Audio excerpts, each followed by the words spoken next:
Hello, everybody. Heyo. What's up? Welcome. Long time no see to all the live viewers. It's the Omnis, everyone's favorite collected editions award show, right? So, welcome. There we go. I was trying to turn a light on and it's flipping out on me. So did everybody come back? Did we lose anybody? We gain people. Oh, good. Good. LFG, LFGM. Let's effing go Mets. Thank you, William Lee. Let's frickin' go. It's always a race to try to share this on all my socials during the 30-second intro countdown. I'm like, Blue Sky, YouTube, everywhere I can share it. We have two guests with us tonight. Taylor Talks Comics. My favorite And YouTuber. Jake Aw. from The Brave and the Boys. Aw, Because Taylor's favorite YouTuber. Yeah. nobody reads books on OmniBros except me. Everybody else reads manga or prose, which is odd. Except that we still do shows, so yeah. I do read books, just not as many as you guys. So, Have you started your Aquaman omnibus yet? like 5 pages in.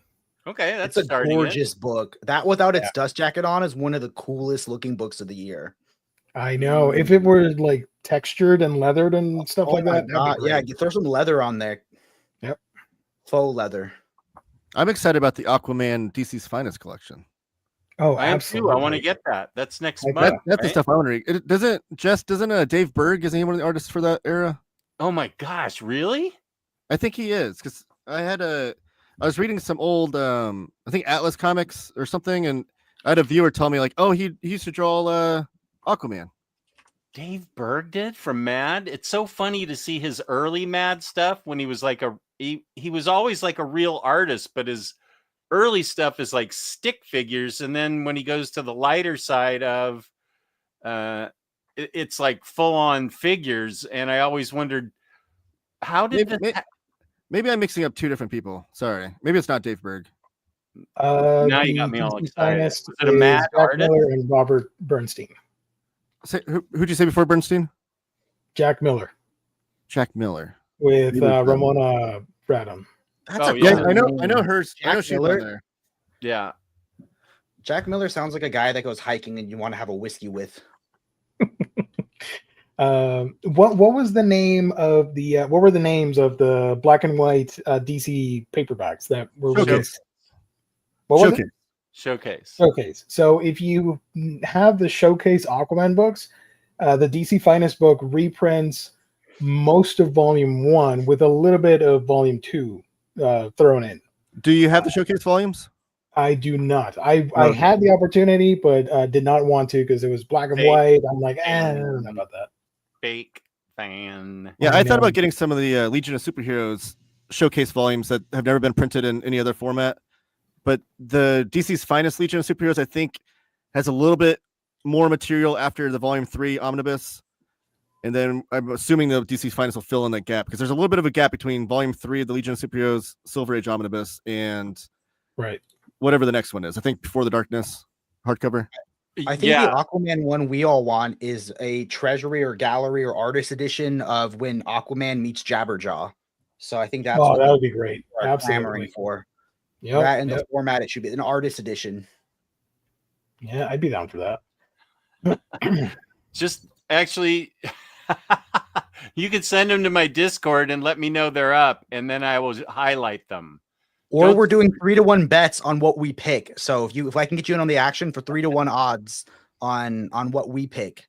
I know you like to gamble. I'm curious what Harvey Picar's Ghosts Oh, picks would I be. actually totally am. Yeah, put them in a message to me, Harvey, or put them in the general discussion, and then tell me where you put them, and I will absolutely read them. I wonder if our picks would align. By the way, Jess, Your mic died. Oh, your mic died. Can't hear you. I muted Muted. myself. Oh. Sorry, I got so excited I muted myself. I'm wearing the shirt just for you. Oh, that's such a cool shirt. It's the Hate Ball Tour. Nice. Yeah. I've always wanted this shirt to exist, and a guy started printing them, and they're actually legit. Like Klaus and Bag gave him permission to print these. Nice. Yeah, it's on dummyzine.com. I think it's .com. It's Okay, Dummyzine is the guy that Can you does it. text me that after the show? Absolutely. because I was around for that show and never got to it. I don't think it came close to me, but I'd also like to. That's right when I was into 8 Ball and Hate, so that was such a cool tour. I know I've always wanted this to be a T-shirt. I was only 6 years old when this tour was happening, but I've always seen these promotional pictures where they did this jam piece where they both drew on it. I was like, that'd make such a cool shirt. Was that 1993? Yeah, 93. I was 34. Oh, it seems like so long ago. It was long ago. It was like 30 years ago. I just sent you a link on Facebook. Thank you. Oh, on Facebook. Okay, thank you. It's probably Oh, an yeah, alien and- thing where he gets 2% of the sale, right? No, I wish. Earth Geomancer, good to see you. Brewski, everybody, thank you for showing up. Josh calling Geo out though. Do you see that one? I'm neglecting it. I'm not gonna highlight. I'm not gonna highlight slander and hate pieces on me on the chat. Is that Not doing libel written? Geo was kind enough to send me in order all after he saw my haul for DC animated. Oh, you film. printed that out. Hell yeah. Good job. I printed it out. Yeah, it's going right next to the films so I can put them in order.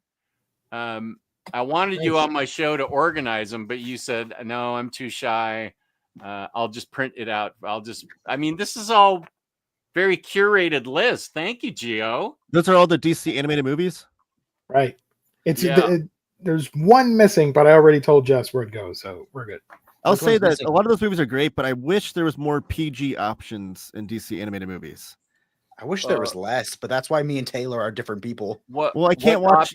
What options are there that They're all PG-13 or above, Oh, so I okay. can't watch any with my son. The only thing I was able to watch, which Gio, I hope you watched this, was the Aquaman three episode miniseries they did on HBO a couple years ago. Oh yeah.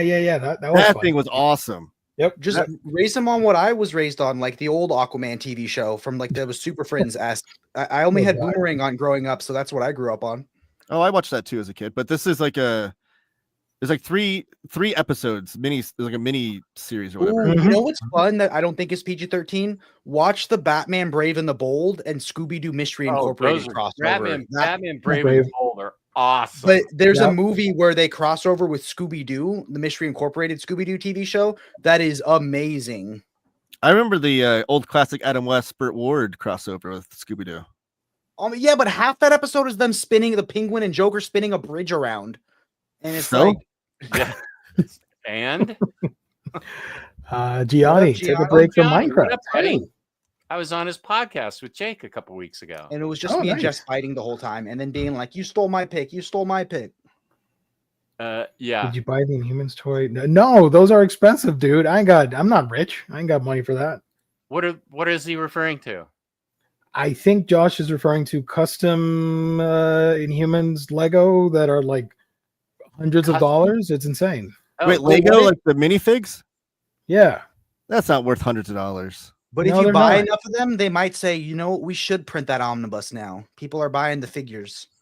I campaigned for that damn Inhumans omnibus, and I mean, all of you had my back. That's great, but it didn't even crack the top 60 or whatever. I'm like, I'm done. Whatever. Yeah, but It's one of my most wanted. You got that omnibus would have Jack Kirby and Neil Adams artwork. That's all you need to heck know. yeah. yeah. Jack Kirby and Neil Ooh, Adams. would they do it recolored? Probably No. But, well, it's Hopefully already it's already the Marvel Masterworks. Where's my restoration. crowbar? You're already annoying me. Speaking Jake. of Crowbar and Jake, Yeah, we're not Right. putting that up yet. Oh, not yet. Oh, well, I will. That was I also thought you were- a really I thought you weird were segue with no context.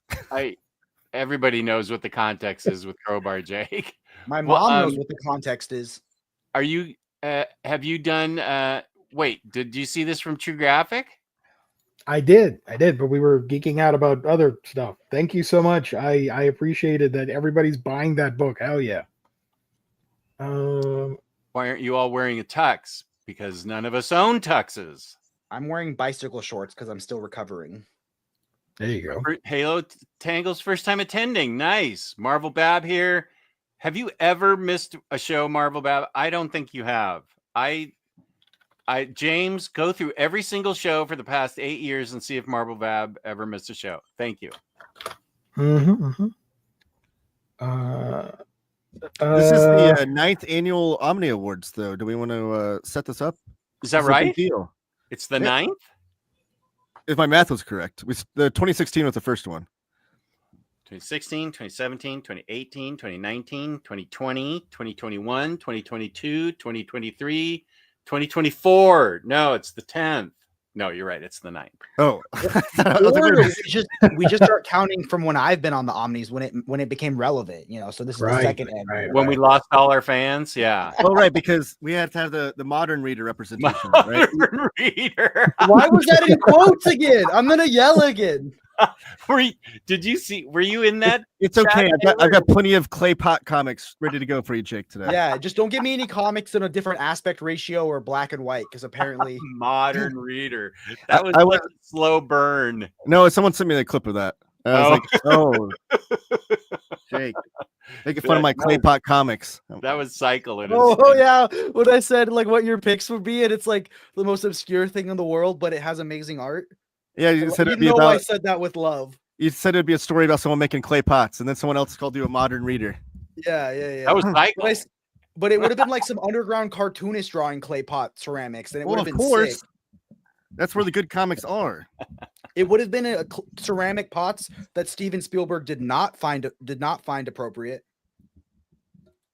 Little reference to your previous video. It's actually a good question. Who's going to win the award for buying the most ridiculously oversized edition? That could be between Jake and Taylor. I think we'd be tied, because I'm sure we bought all the same ones this year. I probably have more.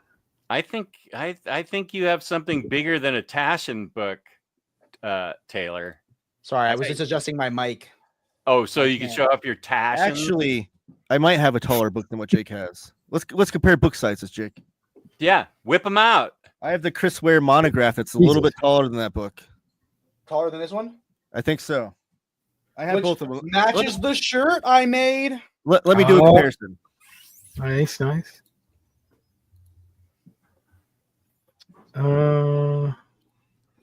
I see you, Alex. What's up, Alex? Jewish Dragons, thank you for joining. Oh no. Okay, Batman Year One is bigger. But But I have. It's Hold not on the though. size of the collected edition. It's how much you love reading it. I love Batman Year One more than you. out of context, this is amazingly wild. Thank you. If you love it so much, why is your shirt not a Batman Year One shirt? Because there's not one legally made. I want to make sure David Mazzucchelli gets paid for it. Zing! Or you can make sure I'm wearing a legitimate shirt where the artists get compensated. Gianni, I'm sure James can put it in the chat. They're still available. And if it's not, I'll ship you mine. Because I've never even read Ecstatic, and I just bought a dupe to copy Jess. Jake is getting crowded out of there. I mean, are they still Jake the Land Shark? Are they still available? I think I heard so. Dupe was out of print. I heard Dupe was out of print. It's supposed to be super exclusive. It's like only 1,000 are made for Free Comic Book Day. Well, I still don't understand how we got ours, because we got ours like months before Free Comic Book Day. Yeah. The place we bought them from was breaking some rules there, but I think that Mike Allred bought one too, and I was like, shouldn't you be getting one for free? Why are you? You should be, yeah. I went on Free Comic Book Day. I went to a store that had some laying out. And I almost bought them, but I didn't want to take it. I didn't want to take that opportunity from another Dupe fan. When is Dupe going to join that new Marvel Rivals video game? If they have Jeff the Land Shark, they got to get Dupe on Marvel Rivals. That'd be cool. Gio, will you buy a Mafex Aquaman? I think Mafex are a little bit too expensive for my taste. I don't know. What's your favorite? Who's your favorite Aquaman like artist? Me? Yeah. Homie from New 52. What was it? It's not Ivan Reyes. No. It's Like the Jeff Johns era. He worked with Jeff Parker. I'm Paul Pelletier. Oh, okay. That's one of my favorites. What is your favorite Aquaman run? Is it the Peter David run? Or now Harvey's putting buying in quotes about me. That's also a burn. Buying. He has a knack. You can get more money. You can't get time and effort back.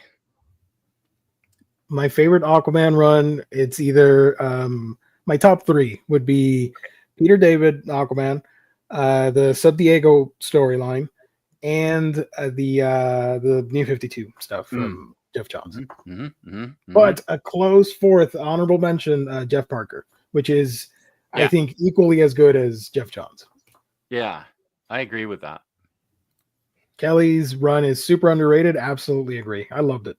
Yeah, I liked it too. I did not like that they went hardcovers, trade. Two hardcovers and then 2 trades. Okay, hardcover, trade. Yeah. Yep. Let's hope that the Peter David Omnibus and the DC's Finest volume can get some good Aquaman collections going. Right. I'm actually jealous of Taylor's Alfred E. Newman, and good for you, AS, to spell Alfred E. Newman correctly. I know, this is so cool. My wife got this for me for Christmas. That is this Christmas or a few Christmases ago? No, this Christmas. Whoa. Yeah. He's even got like cool chucks on. So boss. Yeah. I may need to have your wife text me where she got that. You saying I got big ears and a big nose? I just feel like you could rock those chucks. Oh, I got some chucks, not red ones, but shoot, Dom, you got me. Damn it. Yeah. Revoke his fandom license. Sorry. The coolest thing was when in the Silver Age Superman Omnibus, when Alfred E. Newman makes his cameo appearance. In which one? The Silver Age Superman Omnibus. Oh yeah. It's the goofy Superman. Yeah, because it's like DC getting back at Mad because Mad did the Super Duper Man parody. Right. And do you know like that was like one of the first like satires in like American pop culture was a Super Duper Man. The Super Duper Man that Wally Wood did in Mad Magazine, I think issue like 3 or 4. And National Comics DC actually tried to sue Mad Magazine for it because there weren't really that good of laws for protection of parody and satire at the time. So at the time, Kurtzman and William Gaines were like, I don't know. I guess we can't do any more satires in Mad. So Mad was going to become a completely different magazine. But then they're like, they talked to some lawyer and there's like, there's not really any laws about this. I don't think DC has a case. So they're like, okay, let's keep doing it then. So nice. Like that story was kind of the impetus for like the parody and satire laws that we see now. It would have been great if Mad Magazine sued them when they brought the satire back. If they tried to sue them. But it's so cool because I mean, you want to have like SNL, you want to have all these things that like parody and satire became such a huge phenomenon after that. But that really wasn't a thing that was going on until Mad with Alfred E. Newman. I haven't made it that far in my Silver Age Superman book. I've gone through the first 3 issues. Hey, low hit. 3 issues. Come on. Hello. I know. And that's the book. He was like, I can't wait to buy it. And I said, dude, do not buy it. You will not like it. But the more you said that, the more I want to buy it. I know. Oh no, low hit bringing up the astonishing Wolfman. That you're being sarcastic there, right? Low hit. He knows the story. He has to know the story. He's a longtime viewer. He knows the story. Love me some Silver Age Superman. I know. We need a volume 2. Yeah, and we need to get going on Batman. Yes, we need a volume 2 on Batman also. Oh, Gianni, I'm so sorry. It is sold. Sorry. Go on eBay fast before it gets jacked. Make me an offer for mine. Yeah. He doesn't even know who it is. Yeah, now's the time to buy from Jake before he falls in love with the character. Yeah, before Ecstatics is reprinted. He has no emotional connection yet, so hurry up. You can find them attraction. Once he reads it, he's going to say, "Oh no, the price is now $500." If you do go to eBay, there are listings for $15 to $20 for these plushes. Hurry up! You don't want to use dupe. You don't want to use dupe. Isn't yours used? Isn't it? It said it was new. I don't know. Yeah, this is our claim to fame. We got cover blurbs, clever burbs. Yeah, good stuff. Monsters. By the way, Jess, can I highlight the custom Omnis that got released in the year 2024? We can celebrate that. Can I do that? Omnis? Yeah. There was this one that came out. Yeah. The adorable OmniDog Omnibus by Robert Kirkman and Steve Orlando by Taco Bell Publishing. Taco Bell. Yeah, this will be great. I wish your thighs were that ripped in real life. That's sick. Wait, who? You know they are, Jake. I get the joke behind Kirkman and Orlando. Who would be the artist on this book, Jess? Oh, I know who it would. It'd be like Tim Sale, and who else do you know? No, I actually am a fan now of Tim Sale. What how did that happen? I read Superman for All Seasons and fell in love with it. All right. And so, have you revisited the Batman stories yet? Then I haven't, but I will with a new appreciation for him. Okay, that's a legit question. Thank you for asking it. I would say the artist in this is recolored and re-inked Neil Adams. Except I kind of want this omnibus to be real. We need to pick these out. Yeah. We had that release. We also have this one right here. The Hot Dog original Showa Era's omnibus. we need Charles Barkley on that cover. Where's he at? Yeah, that'd be dope. Godzilla got busy. Yeah. Omar hanging around, and Tom Hardy's there for some reason. And of course, yes. There I am. That Photoshop job of Omar is perfect. Like the face goes perfect with that figure. That looks amazing. These are all the works of like NFL Dude and James, right? This is great work. Is there anybody besides those two? Because they did just chef's kiss work on these. This is one of my favorites. Space Burger. One of your favorites. This is a disturbing one. We should have photoshopped my face onto her. Oh God! Why are you on this channel? That would have been even more disturbing. Yeah, that's a strange comment. Fine. Can I be the moon in the background? Yes. I will say she doesn't look too pleased, Jess.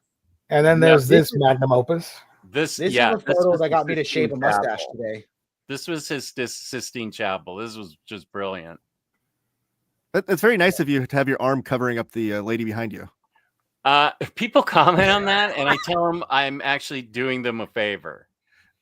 No, that's what I'm saying. You're doing the lady a favor. People complain about it. They're like, "Why are you covering it up?" I'm saying, trust me on this one. It's very kind of you. Everybody, like the video, please. We'd appreciate it. Like the video. People that don't like the video aren't eligible for the IST gift card. Can we kickstart these Omnis? We need content for it. All right. Although we could have a book of just covers, because I think there were even more than that. No, there are more. I just had these uploaded. Jake, do you want the internet to Photoshop you into things? Yeah. I feel like if I say no, they'll do it. So I'm going to say no. If I tell them I want to be Photoshopped into things, it'll never happen. You can make that into a billboard. Okay. Into a vector. Vector means you can resize the image any size, and it doesn't. It scales. And Josh, did you send it to me? Because I'd like to make a poster of that and frame it.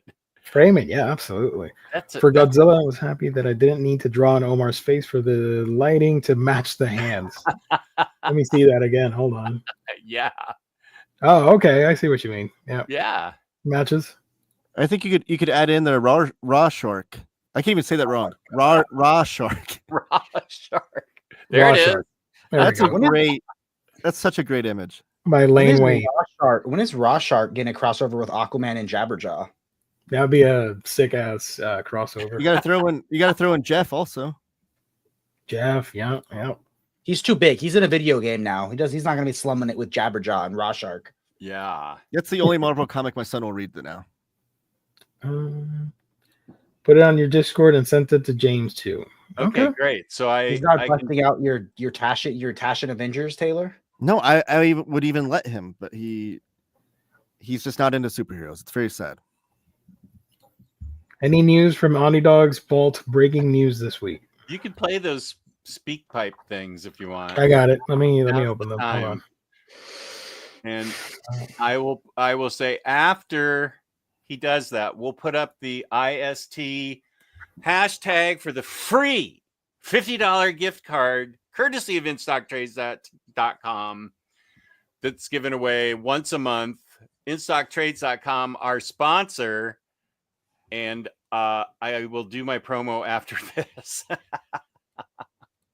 There we go. All right, let's do it. OmniDog's Vault breaking news. This was from 3 days ago.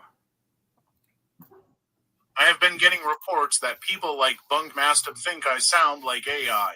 If AI is what you want, AI is what you get. I'm here to announce the winner of OmniDog Breaking News Awards for 2024. Best Omnibus of the Year.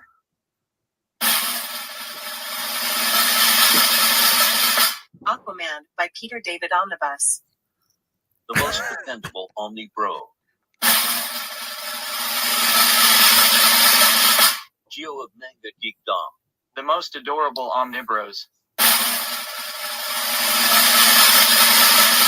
Jess Bragg, the real OmniDog. The OmniBros with the nicest piano. Blue of Comics Guide 101. I hope you all, even Bunkmaster, enjoy this AI voices. Now you all know I'm a real person with a bad microphone. That was epic. Love it. Thank you so much. Whoever That's on great the news. Wearing though. Added by question of the day, VFC. Oh, that's the next one. Here's the other one. This is only 8 seconds. Question of the day: VFC. I wonder what that could mean. Question of the day. If you could sell one friend for $500 million, which friend would it be? Illegal trafficking? Is that what you're asking? I got a couple friends who I could sell. They're not internet I'll friends. drop my price to 50,000. I don't need 500 million. I don't think I have a friend that's worth 500 million. That's why I'm dropping my price to 50,000. Right. That first one was amazing.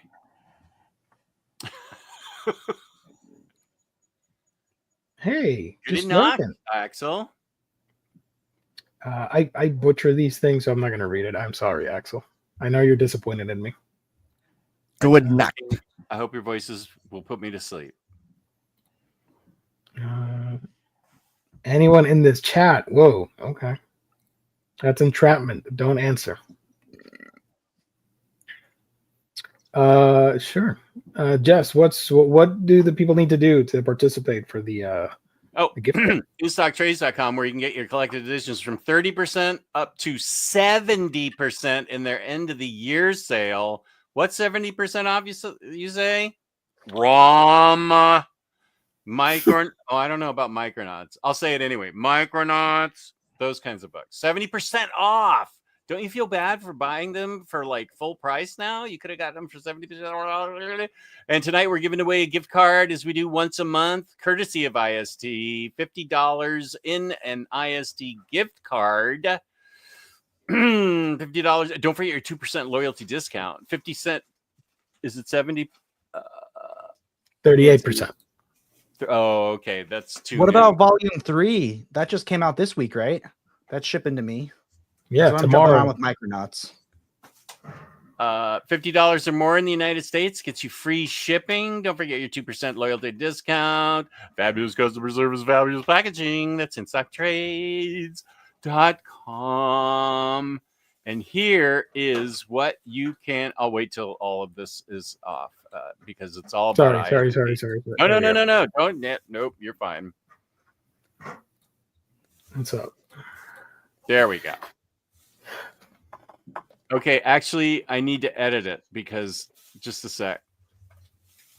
I made it a little harder accidentally. ROM is life. I promised on the last stream I will get the Epic collection for ROM. That's a promise. I think ROM and Micronauts is up your alley, Gio. I feel like you'd enjoy them. Yeah, it was mostly shtick that I was just goofing on it, but I know if I read it, I'll dig it. Did you get the Godzilla omnibus? Yeah. I don't. I was gonna show it off as one of my only picks for my favorite collected editions. So spoilers. Oh, sorry. Godzilla. I ruined it. Yeah. There it is in the chat. Hashtag Crowbar Jake, just as it looks like. That's our tribute to our guest, Crowbar Jake. For shot winning $50 gift card courtesy of InStockTrades.com. And did you just enter yourself, Jake? It wasn't. It was on my YouTube, not a competitor's YouTube. Even though that wins all the time, apparently, right, Jess? Who does? Yeah, you won one of my giveaways and messed everything up. Yeah, I don't know how Emily from Instocktrades would feel if she saw that was the winner. Like, I'm sending a $50 gift card to who? Jess's covers only issue video so good. Thank you, Lowhead. I appreciate that. Nice. Look at that. All these wonderful people participating. Does it have? Is it case sensitive? Because I've seen some people. It is case sensitive. Yes, capital C, lowercase rho bar, capital We're talking J, about you, Fun Bobby. Lowercase ache. So just like it says here, I'm not above it. Type it as you see it in the screen. Yeah. I think we'll be okay because I think my mom only watches my streams. I don't think she There you subscribes to Okay, good. Only write it once. No need to spam the chat with more than one entry. Please. Yes, true graphic novel fan. That's what I've been waiting for. No offense, Gio. I did not like Jason Momoa as Aquaman. I thought it was a terrible casting. But him as Lobo is 100% perfect. I will miss Peter David Aquaman on screen, but I am looking forward to seeing Lobo on a movie as well. He's such a perfect. I didn't like this Aquaman because I felt like they were trying to do Thor, like MCU Thor underwater. Like they're trying to do like the funny, hokey. Not hokey, sorry. I love Thor. I know what you mean. Like the joke, like comedic Thor underwater is what I saw it from it. But his Lobo would be perfect, especially if you have James Gunn.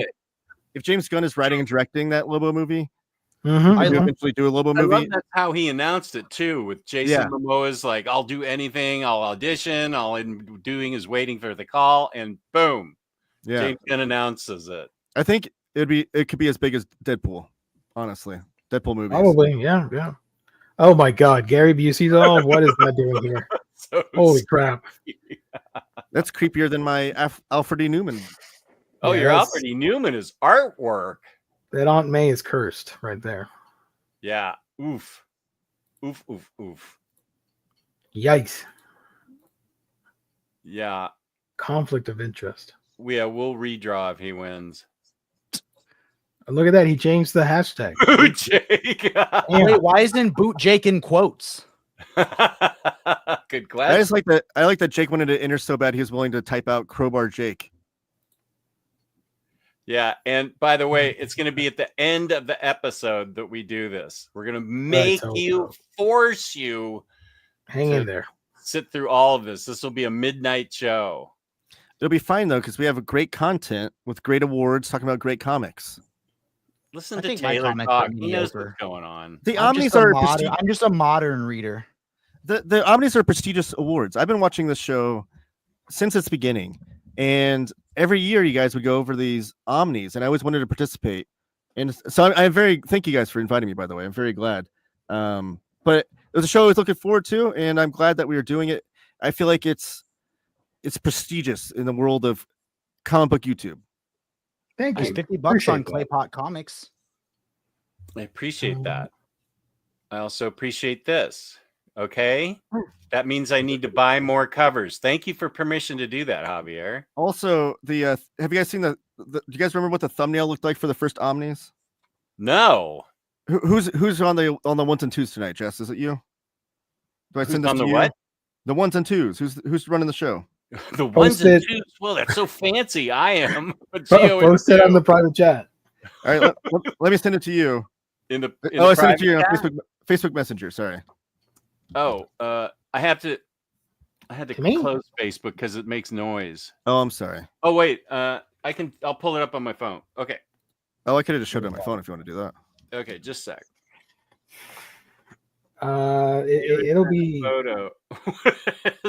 That really it? Yeah, because you guys didn't make thumbnails back then. It was just a still image from the show. Yeah. And it looks like Jess is falling asleep in the middle of this clip.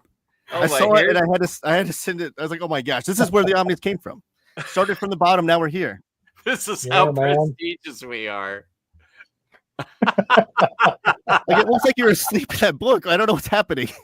My hair's all messed up. I look like James Gunn hair. And actually. you can see the show only went for an hour and 35 minutes. It's not like you did like a 4-hour stream.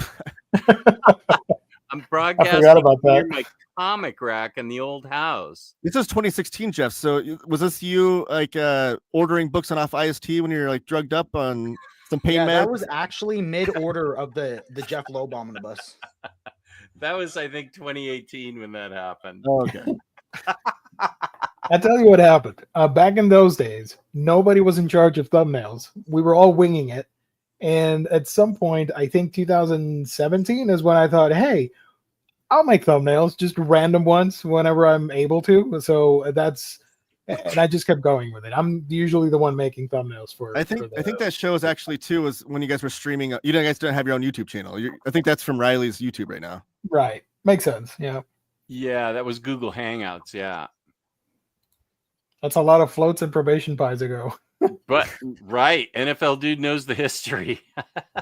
Honestly, I've always wanted to drop a YouTube video with no thumbnail because I spend so much time creating thumbnails that like I want to see if it's actually worth the effort, you know. Do it. Do the tool thing that YouTube has where you can test like different thumbnails. That's smart. That's a ton of my earlier ones that have no thumbnail whatsoever. No, wait a minute. Hold on. Josh, for this you get a Godzilla. There we go. Hey, Nice. And you get a Swampy. There you go. Thank you. was that Godzilla like surfing? Yes. You need to get the clip from the commercial that he did with Charles Barkley. So you get like Godzilla playing basketball, get him playing all the sports. I'm going to do that right now. Thank you for reminding me. I forgot about that. Can you guys tell when people started following your channels, like date-wise? There's a section on the YouTube subscribers that will show you if you have like, it'll show you recent subscribers. It doesn't give you an exact date, but it'll show you recent subscribers that are public. Yeah, only if they're public. So if you're private, then we won't be able to tell. I think I got my first when I first put up a test video. It was like testing. Is anybody watching this? Does anybody care? It was like a 5-minute video. I feel like that was in whenever my channel started in 2017. Was it your 7th follower that was really interesting? The one named after the Chancellor of Germany. Yeah. I forget what number was that, but I remember one of your early ones was. That was very disturbing, and I was like, and I couldn't. I hid the channel from him, but I couldn't report him or something for some reason. He must have thought that test video was testing for something else. He's like, oh, I gotta be alert. Gotta be ready for this one. Look, I found it. Sorry to interrupt, but here it is. No, come on, stupid stream. There we go. Yes. It's the whole thing. It's super long. Yes. Charles Barkley Dude, is look at that. That's look awesome. We're watching the whole. Look at that. Oh man, this is my childhood right here. Oh, yeah. I didn't want to. There's also a single issue comic book from Dark Horse Comics about that commercial. Jake knows which you can find featured in the Brave and the Boys crossover extravaganza. Yes, that's my favorite crossover. That was a good one. I don't want to take credit, but I appreciate it. Thank you, James. But I think without Jess, I'd fall apart. Also true. Hey, Charles Barkley is one of the greatest basketball players of all time. He even had his own video game for the Genesis. I don't know if you remember that one. But who's had more video games, Godzilla or Charles Barkley? Godzilla. I don't think I've ever played a Godzilla video game. Oh, Godzilla games? There's a bunch of cool ones for arcades and Super Famicom. But Godzilla has a rich history with the NBA and basketball. Do you remember the movie where he laid eggs in Madison Square Garden? Right. And many Godzillas showed up at the end. The Knicks couldn't play anymore because they're giant eggs in their arena. Right. He was the weakest member of the Monster Squad. Oh, Charles. Okay. He's hilarious on the TV broadcast. In Space Jam? Oh, he is hilarious. Barkley, Shut Up and Jam. That's the Genesis game. He's in. That's rare now because he doesn't let himself. His likeness is not available in any more video games. Whenever they have new NBA games and they like the legends in there, Charles Barkley's not in them. Right. It's just They sad. could just put Godzilla instead, right? You would even That would be them awesome. swap. That would be great. Shut Up and Jam is worth. I'm going to check up the value of it on price chart. Shut Up and Jam is, brace yourselves, for the Genesis, complete inbox CIB, $10.31. I'm gonna buy that. We've got a Sega Genesis. Nice. You have to. Yeah, that was a fun one. You should buy it right now, live on air. No, I can't. Look at this one. So cats are agents of Satan, OmniDog. Whoa, okay. He has. Oh, I remember that. Yeah. Or yeah. I thought you liked cats now. Yeah, he's turned the tide. I have. Yeah. Right. Oh, here's Mr. Body Massage. We haven't seen you forever, dude. Welcome Wow. back. It's like the Omnis happen, and it's like the bad signal, and everybody shows up, like people we haven't seen in a while. I know it's a prestigious show. It's the biggest show you guys do all year. We really need to see Chat OmniDog in this. I may text him to. Right. Yeah. I'll text him to make sure he knows that this. We is need done. a random call in from Tyler. He's got to call in and. I can't. Tyler is so busy now. I can't get a hold of him. Hey, no one's too busy for the Omnis. Right. Absolutely. Make time for the Omnis.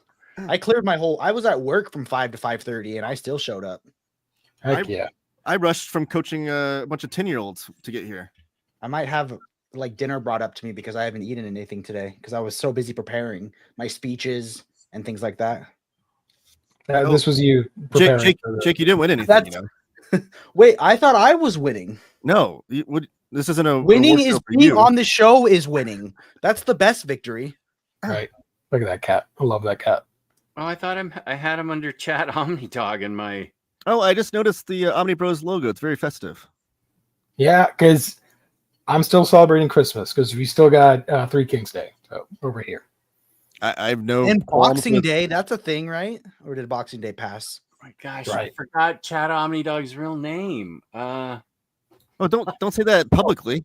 Don't Thompson. Yo, I clip won't, but that. I definitely. He sends me. I know which friend Chad OmniDog's gonna be selling. The one that doesn't remember his name. I wonder what his name is. Was it blah blah blah blah blah? Living at blah blah blah blah blah with a phone number of blah blah blah blah. To highlight Derek Tyler's comment at 6:02 for me, I have more than half of a gingerbread pie left. Wow. Oh, wait, where is it? I can't find it. 6:02 my time PM. I So can't do that. that. Is that 8:02? No, not 9:02 for me, or no, 10:03 for me. Holy Oh crap! my it's late. god. I know we got several time zones going on here. Plot twist: Jake was Chad OmniDog all along. Holy crap! Now that's a plot twist. What I had? How do I keep getting messages from him if he's not in here under chat? I thought I had his wife's name. Oh shoot! What was his wife's? There it is. Oh my gosh, Jess. I'll text his wife. How are you forgetting all your friends' names? Thanks, love. Let me find another thumbnail that I can share. Oh, I thought This I thought is she a was work probably of in art. This is another work of art from our lovely mod, James. Let me download it. From the super producer. Yes, I commissioned this piece from James. Wonderful person. Let me. What the hell am I doing? Oh, here we go. Sorry. Here it is. So there will be no manga award category. We did that on last Thursday's manga stream, Riley and I. But I did want to share this. Take a look at this, Jess. This is the latest cover of Fist of the North Star. We're missing Lou's not on here. In this image, I guess like they killed him or something. I don't know. So it's the three of us that are standing and we're avenging the fallen OmniBros. They did a really good job with Riley. Yes. And you too. You're a little squished down. It's kind of weird the I proportions. am, but I like how he's turned to the side. Who wrote this? And- Was this the real writers? Oh, okay. And mine is like Joker New 52, where he put on the face, stitched on like that. So You got- it's somebody else using my face. Man, I need to catch But I up love on it. this. I think I only have up to volume 8. I'm so behind. I have No. like 5 hardcovers of it. I just want all of them too because the blood splatter on the spines makes the logo. It's so cool. Those are such NFL beautiful dude collections. NFL dude calling my channel out. How many times has Jake milked the Watchmen cow for YouTube engagement this year? Less than DC's milked it, I think. Right?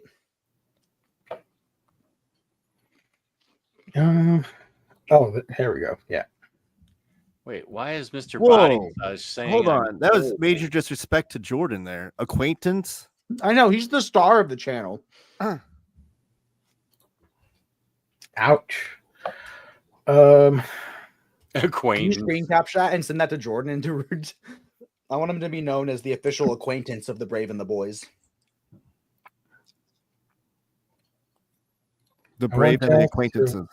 Walk off screen, then appear in Jake's room and slap him and say, "Keep my girl Harley out of your mouth." I mean, it is an award show. That would be We talked breaking about news. Harley Quinn today. There's a new comic book coming out that I think Jess should bring the root beer back for. Is it the fart one? The fart Yeah. scratch stuff? He's got to bring back the root beer for it. I'm not saying I won't do it. As a matter of fact, I find. Okay, what's this comment from? I mean, it's a fact, but how come? Because you're forgetting your friends' names. Oh, I remembered it, and then at the last minute, it's still not in there. But his wife is in there that I used to do the movie reviews for. Do you have his name in your phone as chat OmniDog? Yeah, I did, but it's not. When I switched phones, it must not have come over. Yeah, I called him Chat OmniDog for so long, I forgot his real name. Jess, did you see this tweet? I don't know if I shared it on our chat. Where is it? There we go. From the writer of the Fartacular Silent but Deadly comic. She's so excited, and I'm so disappointed. Why would you be excited about this? Why? How? Why? What is happening? I'm gonna say, okay, I'm gonna save all my vitriol for the YouTube show that I do for one of my shows, because Jake's right. I need to get all over this and say that I think it's disgusting. Have you read it? As your manager, here's what I'm thinking. We do an uncensored private version that you have to be a part of the OmniDog Patreon to see, and they can see the censored version live. But do a raw, uncut, like the root beer's flowing, and you just do a raw. You just go off on it. You drench it. People would love that. Yeah, ETL is Chat OmniDog, but I didn't have ETL in my contacts for some reason. I used to talk to him all the time. ETL stands for Enemy of the Live Stream. Right. It's a joke, folks. This is not wrong. His wife is awesome. He married. You had that movie horror show. That was fun. Yeah, I remember those. She loves horror movies. Everyone on the internet seems to hate that issue, except for OmniBro from Aussieverse. He says that's the first Harley he's gonna ever purchase. Oh my god! Yeah, I'm not doing a show with OmniBro anymore.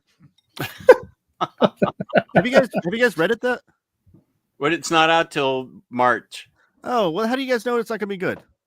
Because don't be those guys. Come on. It feels like it's a fetish thing, dude. I'm not about it. And it seems inappropriate. It seems reductive of a female protagonist to be reduced to a fetish thing. I don't like it. I'm with Jake. I just think this is the lowest form of humor. It's not even funny. And you know who should be the artist for this, Jess? Johnny Ryan. Yeah. I own Johnny Ryan comics because Steve from Third Eye Comics said, "Oh, this is the funniest thing." And I started reading it and I go, "Oh, Steve doesn't know me at all." You still own them? No. Oh, no. I don't. To highlight True Graphic Novels comment, I watched Nosferatu last night. I got the wife to go with me, and she did not like it, but she loves me, so she went with me. And I had a great time. I love Robert Eggers movies. If you guys enjoy vampires, you should watch Vampire Hunter D Bloodlust. It's better than Nosferatu. Or I said it. Ooh. I don't care. Uh, I say that as a huge fan of vampire movies, so it's okay. But you get to see naked Count Olaf in this movie, and they show Yeah. everything. I'm good. I'm good. Another good one is Twilight. Sure, why not? Is that a manga? I would be Where's surprised. the if they had Twilight manga coming out? They probably have a Twilight manga adaptation. Yeah, Kane. Hell yeah, let's go. Kane knows. Vampire Hunter D is awesome. Yeah, I'm with you. Look at that. I called Vampire Hunter D and people answered. Let's go. You know what's going on. What's the D stand for? Dampier. Oh, okay. That's a lot less funny than I imagined. Bloodlust. Look at that. Heck yeah. A great Everybody vampire- go watch that movie if you haven't. It's one of Madhouse's best anime films of all time. It is fantastic. A great vampire comic that came out in collected edition this year Oh, was Dracula by Tynion and Simmons. fantastic. I suspect that they will put out a box set for the Universal Monsters comics. So I'm willing to gamble and wait for that and not get. I know. I'm not. I hear the follow up series have been good, but the creative teams that haven't like Simmons and Tynion. I love Department of Truth, so I was all aboard that one. But Creature from the Black Lagoon was great, and that was that. I'm new to Dan Waters, but I've been more and more impressed with what I've read so far. But Creature from the Black Lagoon Lives was fantastic. I need to give Dan Waters another chance because I read one book from him that I did not care for. I was really kind of disappointed by it. It was the Incal universe, I think, Dying Star. Oh, and you didn't like that? No, it was really convoluted. Like, I'm glad that Jodorowsky is giving a creative freedom to other creators to work in the Incal universe. It's a really cool idea. And I loved the Mark Russell. I'm blanking on the artist of that one, but Mark Russell wrote one. John that one Davis Hunt? I Was think John so. Davis Hunt? Yeah, I think The so. only reason I bought it. That one was really good because Mark Russell's great. But the Dan Waters Dying Star one was not great. I agree Who's with writing that Dracula one. and who's writing Frankenstein? Do we know? We do know, but I don't know personally, but I know it's out there. Like they've announced it. Okay. And I wonder who's going to write the Mummy too. That's going to be fun. I know. And then are they going to do the Invisible Man? And Wolfman. Ooh, nice. And Wolfman, yeah. Not the astonishing Wolfman. What is it? Astounding. Astounding. Wolfman. The adorable Wolfman. Okay. Wait a sec. Where are you? Who's this? Aku, thank you for joining. Bloodlust is from the creators of Ninja Scroll, the greatest anime movie ever. I remember watching Ninja Scroll and I was not prepared for how not safe for work it gets. I was a younger Geo. I'm like, oh, should I be watching this? Okay. Wait, what is this? This is Michael Walsh is doing Frankenstein. Thank you.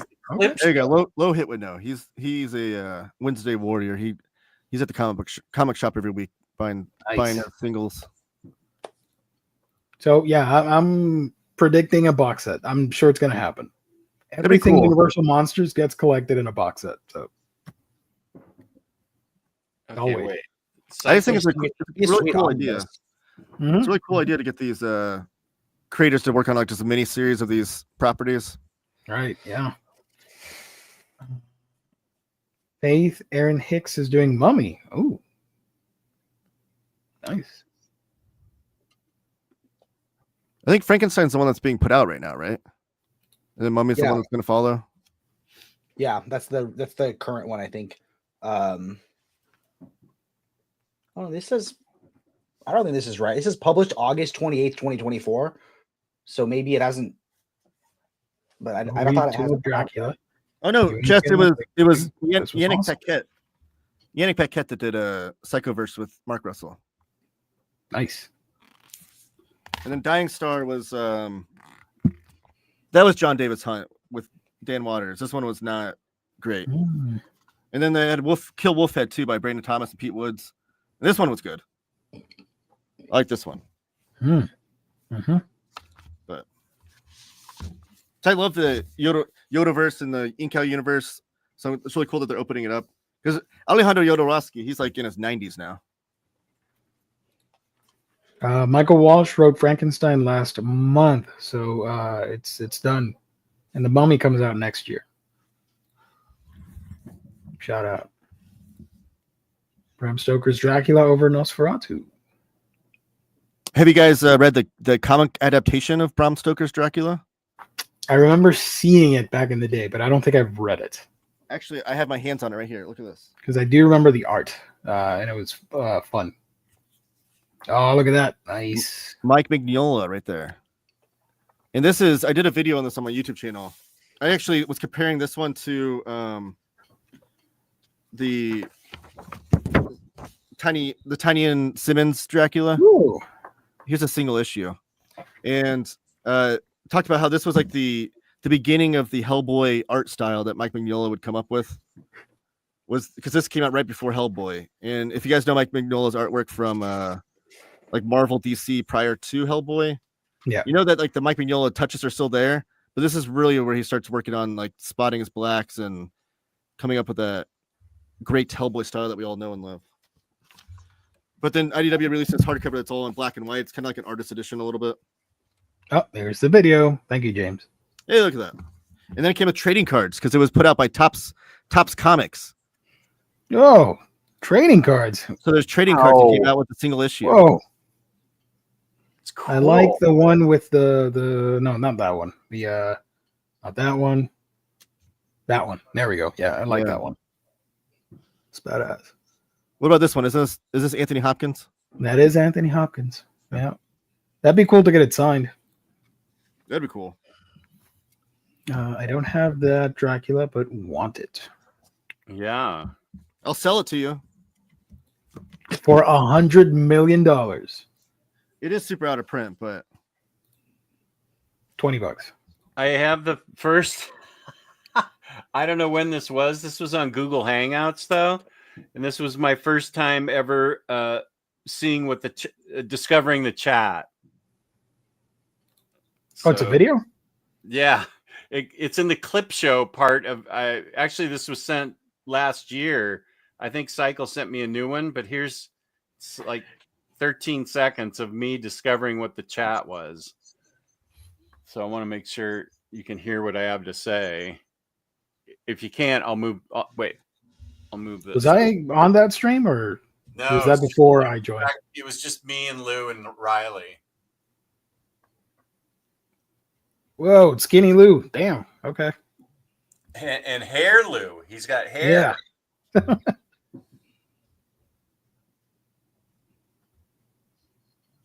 Okay. Yeah. Do you see the chat? I do. All right. There we go. Whoa. Some rude shit in there.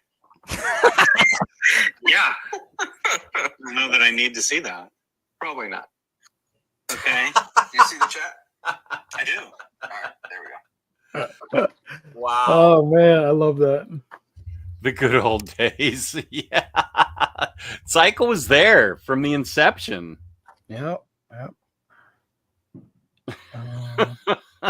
We've done so much nonsense on these streams since then. You guys have come a long way, and now you guys are hitting rock bottom, inviting me and Jake on the show. No, we got No. they're peaking. Top tier No. guest right here, folks. As a matter of fact, wait, first let me put this up. So if you haven't Right. already, put in exactly how it looks, hashtag Crowbar Jake for a shot at winning the $50 gift card. Let's see how many people have entered. Starting. Matt, thank you for joining. Have to go help my mom. You do that. That's important. Why is this not Crowbar Jake? Did I? I was a major contributor of the rude shit. Yeah. Nice.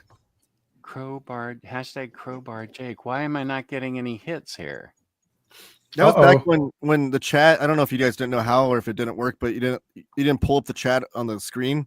You guys were just reading it off. So when I'd watch shows like after the fact, I always thought you guys were saying Psycho Cleveland. Yeah, yeah. So I was like, this guy must be crazy. They kept calling him Psycho, and then I saw later on it was Cycle Cleveland. That's awesome. Oh, I'm so sorry, everybody. I got to have everybody that hasn't entered to redo it. What? I know. That's lame. Oh, I saw Jake get to the keyboard. Look at him. Not even a wasted moment. Okay. Yeah, everybody's going to have to redo it. For some reason, I apologize. I didn't have the start collecting. It's all right. It's okay. That was just a test to see if everybody was paying attention. Yeah, right? you know what's People great are about happy to type crowbarring me multiple times. You know what's great about that? The people that typed it in and dipped out, they're gonna miss out now. Yeah. Oh yeah, that's they have to right. watch the whole show. That's all of them typing right now. Hashtag Crowbar Jake right now. Okay, let's see if I'm getting more. Okay, yeah, now I'm getting more. Keep going. That was my fault. Why hasn't that been a Photoshop that's happened? The crowbar scene with Oh Jake's no, face there's on it. videos. There are graphic, intense videos. James sent me one that was too dark even for me. I think. Was it darker than the one I made, where it's like it's the Joker from the Kill? He has your logo, and then I have my logo. Mine was rough. You gotta play it. Yeah. Play it. I want to see it. Let me see James's now. Let's see. Oh my God, Labruski's comment is Jesus. amazing. Damn. Wow. That's why I'm never doing a live stream with Labruski again. Right. I think that's it. You're all awake. James, I think you need to send it to me again. James says Geo has it. Come on, I want to see. Oh, Geo has it. I do. Well, then I should have it. It's in. No, Jake said if he has it. Oh, let me find it. Hold on. Oh, Geo even went dark to find this dark video. Right. Yeah. Sorry. He's got to go to the dark web to find it. The dark web, secret Illuminati society. Oh, here it is. Okay. Can I play this? Where did you find it? No, James sent it to me on Discord, but we can play it, right? Is it YouTube friendly? I have no idea. It's not Jake friendly. But who is? Here, should I call my mom first and send her the link? Get my mom's live reaction. No. Just text it to your mom and say, "Look, Mom, what I did with my friends today." She's like, "I know you don't have any friends, Jake." Go ahead and show it. I'm uploading it to StreamYard. If we get demonetized, it's going to be worth it. Hey, the one I made, I used AI to take out the background music, so it was just the groans of Robin getting hit with the crowbar. So I think that's what this is too. It's really we should probably explain it to Marcello and anyone else who is curious. No, the Reddit hate is its own separate beast. This is the joke that I am the Robin, the annoying Jason Todd Robin to Jess's Batman. And when I guess I get out of line or I piss Jess off too much, Jason Todd's going to get the crowbar. I think. Is that the joke? Is that more or less? That's what I explained to my mom. I think, yeah. But you know what, Jake? You should create an account on Reddit and post this on there.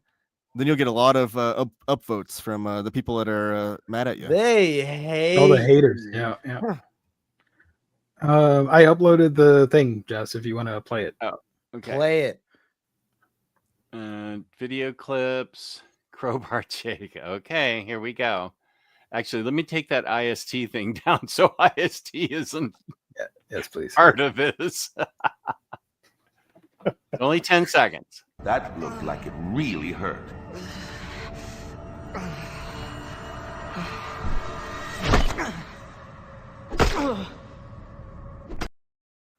Mine was darker. Mine. You see the Robin getting wailed, and Joker has your logo on it, your OmniDog logo. I think mine was darker. Well, send it to me. We can compare. It had your face in there. Tim Drake is not annoying. It had your face in there, which I thought was really. Okay, you just called me ugly to my face, bro. Jesus, you were Who like, did? it has your face in it. Ugh. No, and that made it really seeing my dark. face that bad? Look, will you calm down? God, I'm okay. kidding. I'm gonna play it again. That looked like it really hurt.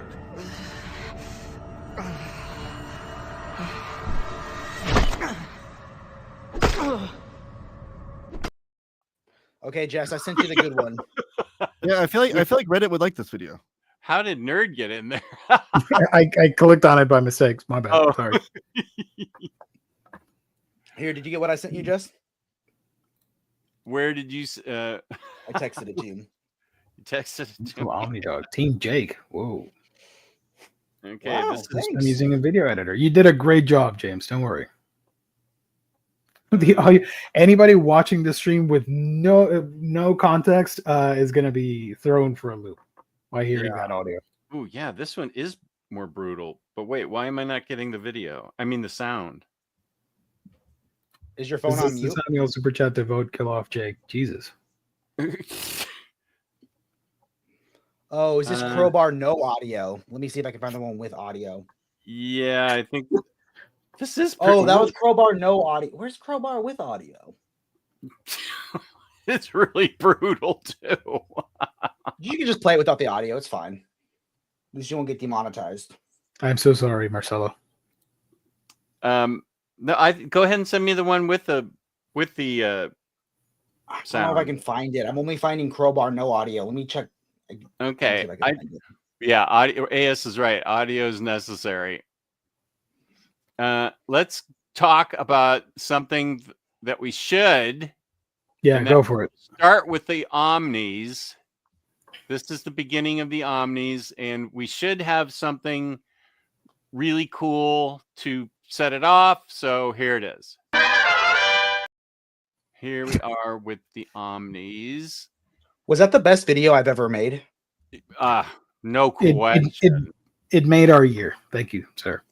So, Gio, as a veteran of past Omnis, I know what last two should be, but what do you think we should start with? Like, the first one should be I mean, surprise of the year.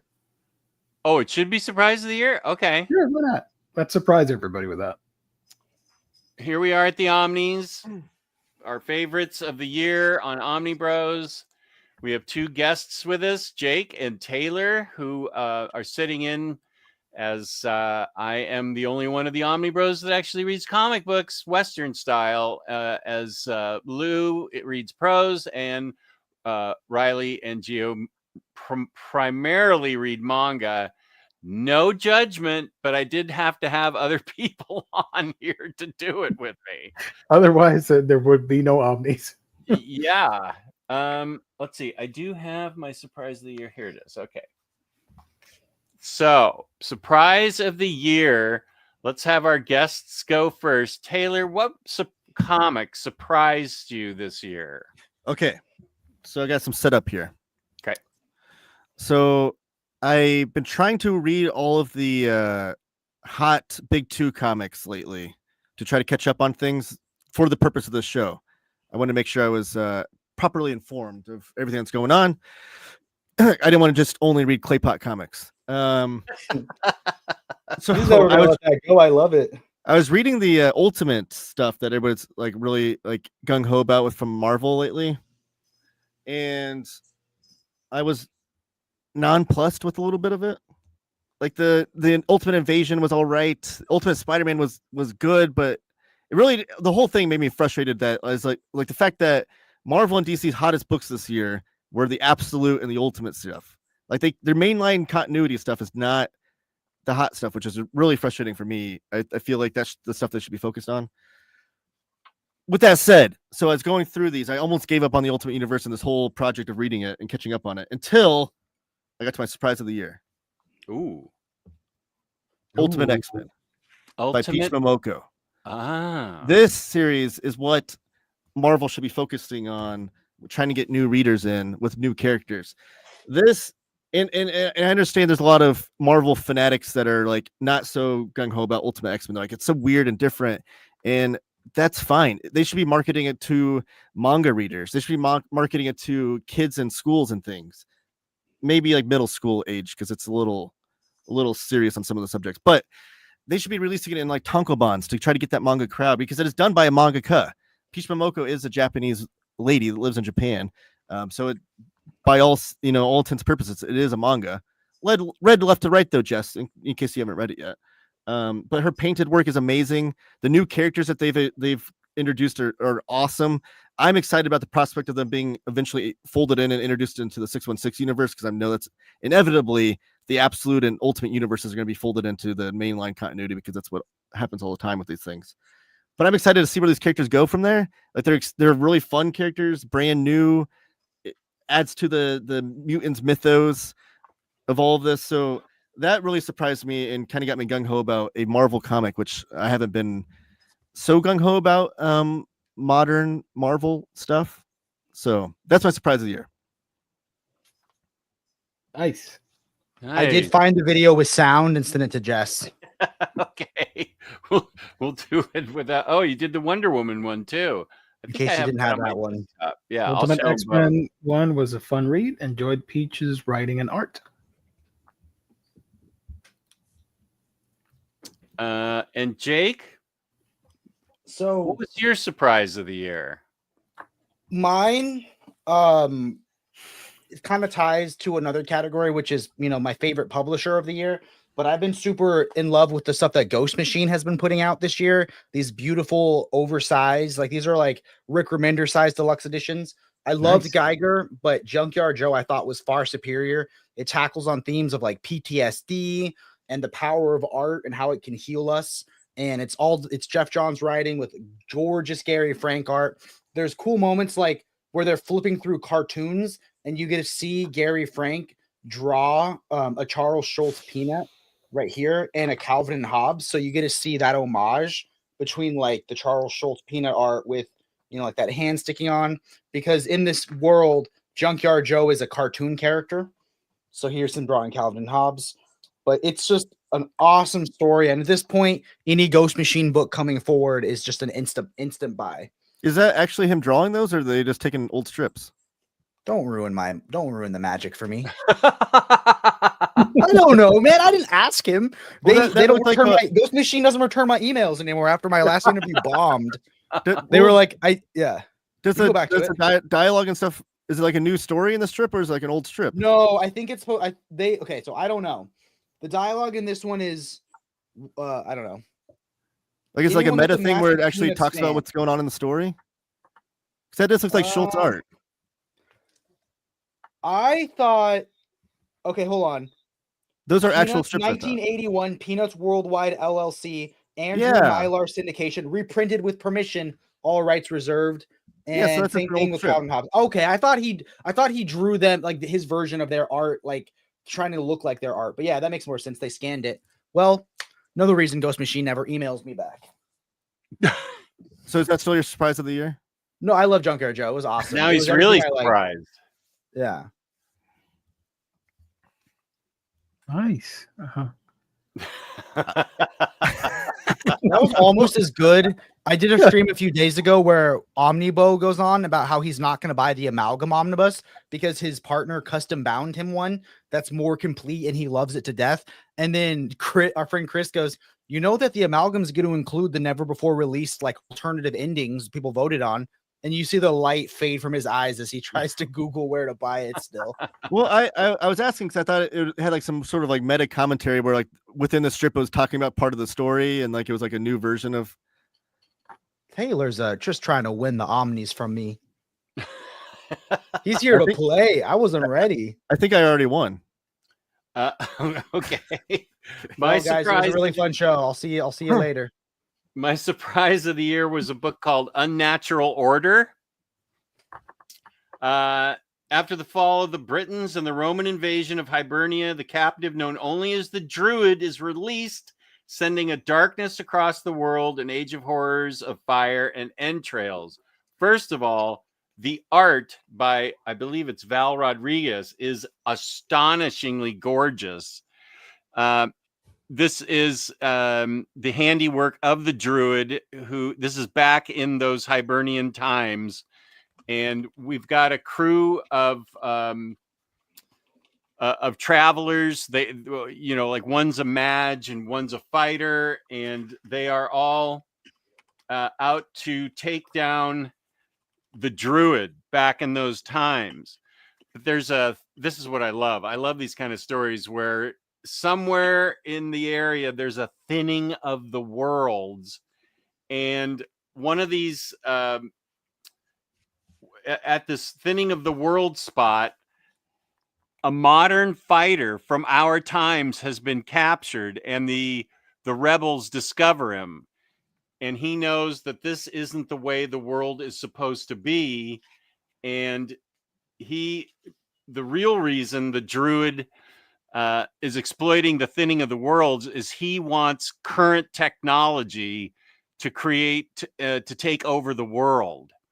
And so the military guy trains them back in the day, but then they can also slip through to the modern day where they become like modern versions of themselves, and to try and stop the druid from getting his hands on atomic energy. And they slip back and forth between worlds to keep fighting him because he keeps popping back and forth. And this is just a riveting, well-written fantasy story with I found it to be incredibly entertaining, really well drawn, and of course the main thing is characters you care about, and yeah, there are consequences, which is something I really care about also. So I just thought this is written by Kyle Yost. Let me make sure it was Kyle Yost and not his brother Blob Herman.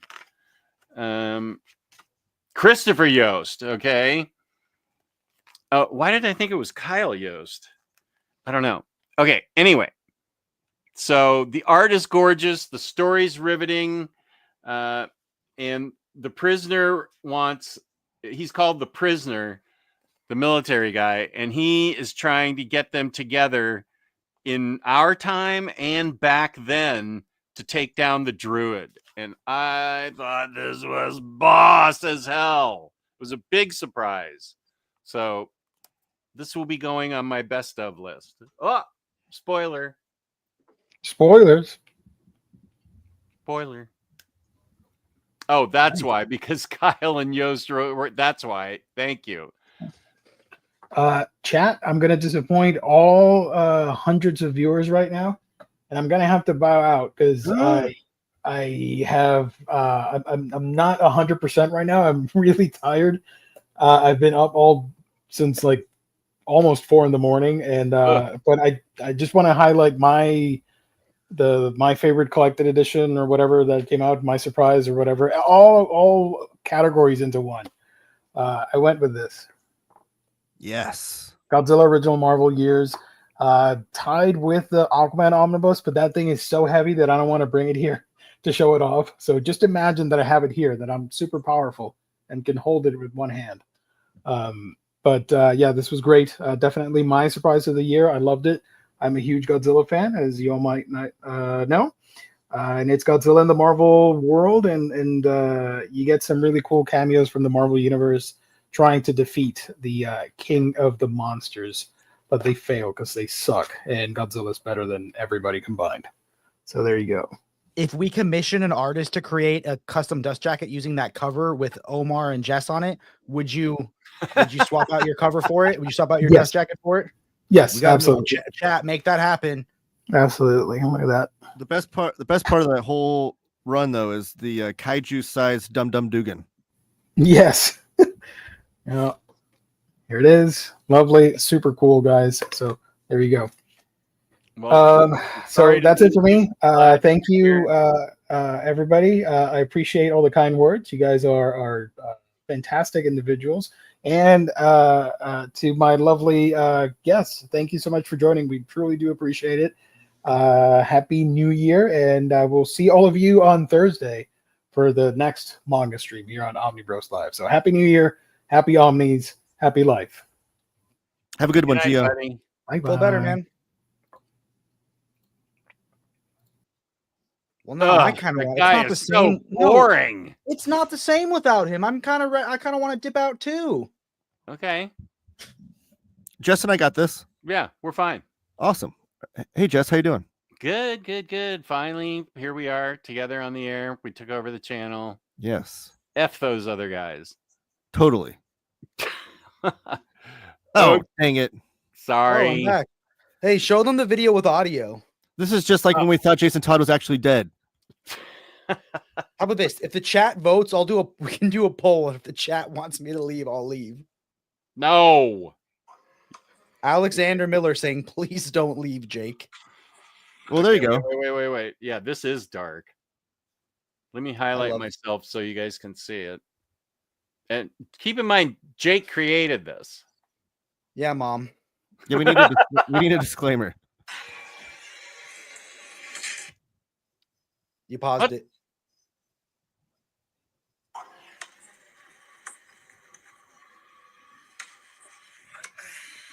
That's the Brave and the Boys logo, in case they couldn't see.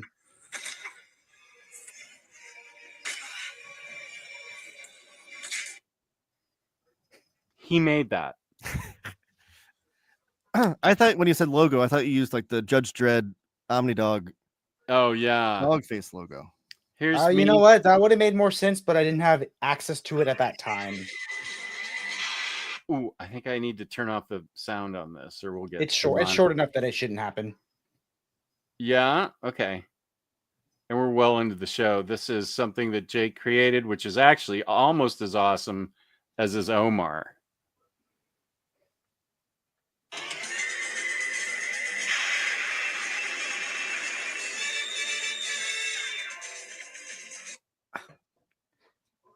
He's creative. There we go. Okay. What's our next category then? Let me put up the oh wait. Yeah. Let me put this up. Make sure that you type in hashtag crowbar Jake for a shot at winning a $50 gift card. We've only got 46 entries and 73 people are watching. And only 43 of the entries are me.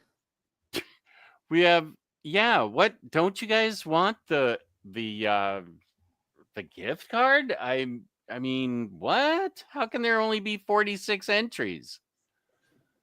Okay. But okay, we'll. I mean, I'll leave that up there for a sec.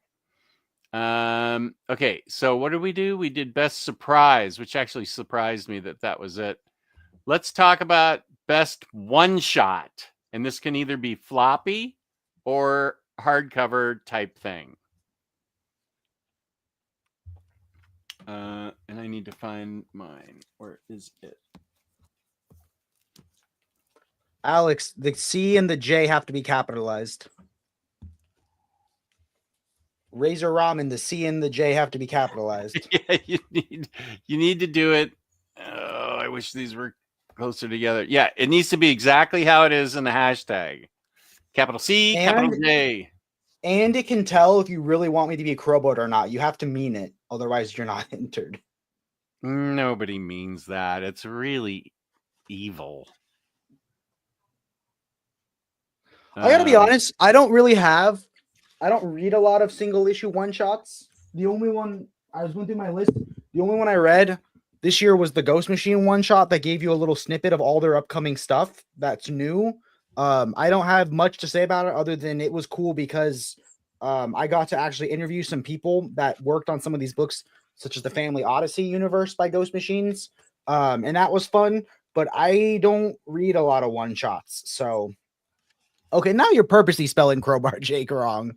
But yeah, again, this teased a lot of cool stuff and with like cool info about upcoming series for Ghost Machines. And I thought that was fun. But like I come on, who doesn't want that Junkyard Joe mug now? So that was it. I don't read a lot of one shots. I think that's the only one shot I read this year. Okay, how about you, Taylor? Mine was Peep Show. Oh, that's such a great choice. Number 15, which you would wonder, like, how is it a one shot?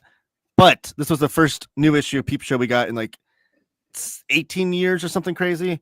And sadly, it was released posthumously because Joe Matt sadly passed away at his drawing table, is what the rumor is, which is tragic.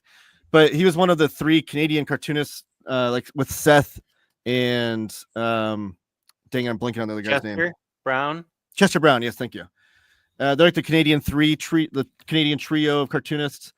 And this was when he passed, they didn't know this was even like these pieces of art existed, but when they saw his house, they saw that he had mostly this issue finished. I think either Chester, I think it was Chester, finished inking the last 4 pages for him. But this is like the thickest issue too, and it's hilarious. I don't know if you've never read Joe Matt. I don't think there's a cartoonist I've ever read that has such a self-deprecating way of looking at himself. Like makes no bones about being not the greatest person in the world. Like he just unflinchingly will subject himself to being looked at as like the villain. And the back cover even has like a cool little Popeye piece. But it's autobio comics. There's a lot of relationship issues that he has in here. Him trying to get option on an HBO show, like HBO executives meeting with him as part of the story in there. But it's a really, really great issue. It was only $6.99 from Fantagraphics. This is one little single issue, and I consider it a one shot because, like I said, it's been like 18 years since we've got an issue of Peep Show, and we will sadly never get another issue. So long story short, not a one shot. I think Jake wins round number 2. It's a one shot. How many one shots did you read? 1, and it was the right one. Well, I had one shot comics, but then I realized that this book is a one shot. Inside the Mind of Sherlock Holmes. It's not collected, and it was printed as a book. So, I mean, if you don't think this really, I mean, I've talked about this book all year long, and it's the book that I submitted for the Very Fine Condition compilation of YouTubers, what their books are, their favorite books, and it gives you an insight into the mind of how Sherlock Holmes works. When a case shows up, there's a little red thread that runs throughout the book that connects you to how he is thinking. The art is fantastic, and the story is fantastic. The palette the color tone is kind of muted, but then there's splashes of color in there too. One clue leads to another that leads into the Opium Wars from back in the late 1800s, when Great Britain was legit trying to control the opium trade from China, and there were real wars over it. So I was definitely born in the wrong time period. If I could just walk the streets of London and just grab a thing of opium, then what am I doing here in 2024? James, don't clip that. But also it has things like this musical page. He'd play his violin when he was ever thinking about stuff, and it helped him think. And you can gently roll it over so that it leads you to the exact moments, what he's thinking about, that lead him on in his. Oh, it's like an Al Jaffe fold-in page. Exactly. Yeah, it's like a fold-in. Only you don't want to fold it in. Right. You want to gently roll it. There's a couple of these in here. And I read this early. I've read it often. And this is, so far, it's one of the best things I've ever read. It's inventive and fun and kept my interest throughout it. One of my favorite things about comics and reading it is seeing people do inventive like panel layouts or doing inventive things with the medium comics. And it looks like a plethora of that's going on in that comic. It's already been on my radar because I know you've talked about it being your top read a few times already, and I got to pick that up. Are there going to be any more? Like, is it a series that they're going to do, or? I actually don't know the answer to that. It's French and it was translated. I don't. I'm actually surprised you haven't gotten this yet, Taylor, I know. because it's so up your alley and so good. I just think you're gonna fall in love with this book like I did. Yeah, I want to read it. And then I know we talked in the chat about the age appropriateness because my son's like real big into Sherlock Holmes. Like he's read like the original like prose books and stuff. Yeah, I can go through it again. There's no language, no naked bodies, no nothing. I know Dom just read it, and he's a good judge on, like, he has a very like strong moral compass on what's appropriate and not, so he might be a good person to ask. Well, he was the one that was talking to me in the chat with Jess about it. I think I'm just going to buy it and read it beforehand. I mean, I usually do that anyways if I even question if it's appropriate for him or not. But yeah, actually, you need to read it anyway. So there's right. your So there's no reason why I can't. Exactly.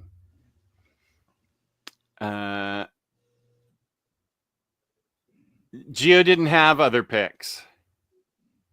He did all his Geo primarily reads manga, and so same with Riley. So they did all their picks last Thursday on the manga show. You can go to that and see what his other picks are. He and Riley did all manga for their Omnis. I looked online, and apparently there's a new expensive collector's edition of that Sherlock Holmes book that comes with opium. So you get to smoke the opium while you read along, and apparently it's like the best way to read that book. I believe it. It does have him tying off and injecting his 7% solution at the beginning and the end. So there is that. But I mean, I feel like your son can handle that. But I don't know. I don't think his son can handle 7% ether injected into him. It's cocaine. Cocaine. Might have some questions. I don't know. Yeah, I think you need to read it, and you. He's pretty great about self-policing him, like the stuff that he watched. Yeah, he's watching an anime the other day, and the next day I asked him like, "Oh, how was it?" Because I couldn't find. I always have like websites and stuff I look at to see if it's appropriate or not. And I couldn't find anything for this one. And he said, "Well, I stopped watching it because one of the characters was drinking whiskey." I was like, "Oh, all right. I'm glad you made that decision on your own. I appreciate that you being responsible." Yeah, that's amazing. Not that I would have had an issue. I mean, I don't think that's the most egregious thing for you to see, but I'm not going to tell him no if he's going to, make that decision himself. Does the Parker Martini edition come with a martini? Halo Tango's favorite one shot of the year was Uncle Scrooge. Oh, and the Infinity Dime. I need to get that. Yeah, I know. They're releasing it in a gallery edition this year. Oh. Yeah, so just wait for that. Oh, that Doom one shot by Hickman. Yeah, I missed that, and they're reprinting it, fortunately. Jake, I don't need a Junkyard Joe mug when I have a Brave and the Boys mug. Oh, there's Labruski supporting. Look at that, Jake. Not everybody wants to be nice after that Lexapro comment. Yeah, not everybody wants to be crowbarred. Let's see. Next Magina talking to Harvey. Okay, Uncle Scrooge Infinity Dime, top one shot.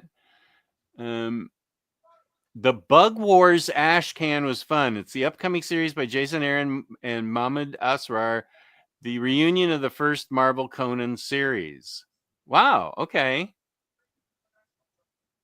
Let's see. Did anybody else have anything? Oh, here's Low Hit. Jeremy Adams' Penguin one-shot for DC and Jonathan Hickman's Doom one-shot for Marvel were the best one-shots of the year. Okie dokie. Yeah, the Sanford Doom, Green Doom was great. Berserker Bloodlines have been fun one-shots too. Thundercats, Apex. Oh, here's Mary M. Hi, Mary M. Welcome. She's into it.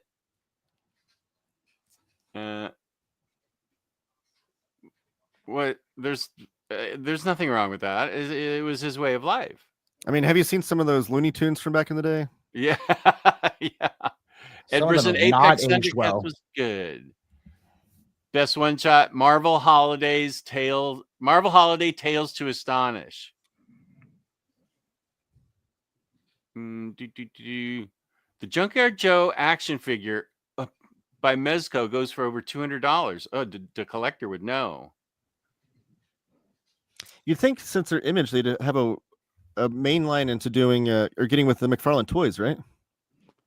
I know that they have a lot of merchandising with Ghost Machines. Like they have everything from a coffee mug to a type of coffee ground beans. Like, so they do, I think they do a lot of merchandising themselves. I would totally wear a Junkyard Joe t-shirt. I still have to read it, but everybody's so is like Jake. They so love it that I can't wait to read it. I need to read it before tomorrow so I can put it in my best 25, my top 80. It has artwork in there from one of your favorite artists, Charles Schultz, in there as well. Yeah, and Bill Watterson. So there we go. Okay, Crowbar Jake is the thing you want to put in for the IST gift card. So let's see. We did best one shot, best surprise. How about the best miniseries of the year? This one's always tough for me. I had to cheat on it. I cheated on mine. Yeah, it's miniseries are tough as a collected edition person, but I did it anyway. It's all right. I read it this year.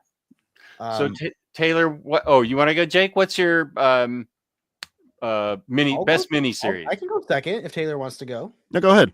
You got it in your hands. Yeah, so mine I don't think came out this year, but I read it this year and it blew me away. But Superman Smashes the Klan was my favorite miniseries that I read this year. I know it was considered like a young adult book or a kid's book or something, but I would love it in a larger format. I think the art is awesome. I think the story is awesome. And it's just another story about why Superman is so important. And I love the way it deals with Superman feeling like an outsider and like an alien and having to come to terms with that and having to learn to accept that in himself, along with the racial tensions of America. I thought was just done beautifully. That was a great pick. Have you ever listened to the radio show it's based off of? I haven't. I don't have a radio. Well, it's on YouTube if you. Oh, okay. If you want to. No, but I think I would love to. I think that I love. That's another thing too that you reminded me of, Taylor. At the end of the book, it has like an extra section that talks about a lot of like the radio show or the what went through in history about that stuff. So I would love to listen to the radio show. I didn't know it was available like that still. It is, and afterwards you'll definitely want to eat some Pep cereal. I swear, every episode, because I listened to it. I read that for the first time this year too, Jake, and I was doing a video on it. I called it the Great American Comic Novel, because I think like people talk about the Great American Novel, and I was like, what's the comic version of that? And some people made points that the artwork is not done by an American, so maybe it shouldn't be considered. But regardless, doing this video, I listened to the radio show, and every episode there's like multiple commercials about Pep cereal, and it's hilarious. Like they really try to sell it. They even create like funny recipes for kids to try. Like, try Pep cereal with strawberries, and they have like names for it and stuff. It's insane, but it's actually really interesting. You still order Pep cereal? Like, did you buy it? I've never even heard of it until this show. Listen. You know what? We need to see if you can special order Pep cereal, and we'll do a live stream where we eat it for the first time. And it'll be like 50-year-old stale cereal. Yeah. It was Kellogg's, but I don't know if it's like cornflakes. Just not to age you or anything, but do you remember Pep cereal? I don't. Okay. No, I don't think it made it into the 60s. Yeah, this radio show is definitely before Jess's time, but I didn't know if the cereal had continued on. Yeah. Also, the other thing that just surprised me, and I realize it shouldn't, is that Jake doesn't have a radio. There's no, I mean, growing up, everybody had a radio, and you listened to the radio. And well, okay, yeah, but I have a turntable. So no, it's not a shot at you at all. It's just the way things are now. I don't have a radio either. I have a. This was Jake showing his age because he said, "I don't have a radio," as if you could like stream this old show on radio. Like, it's not a streaming service.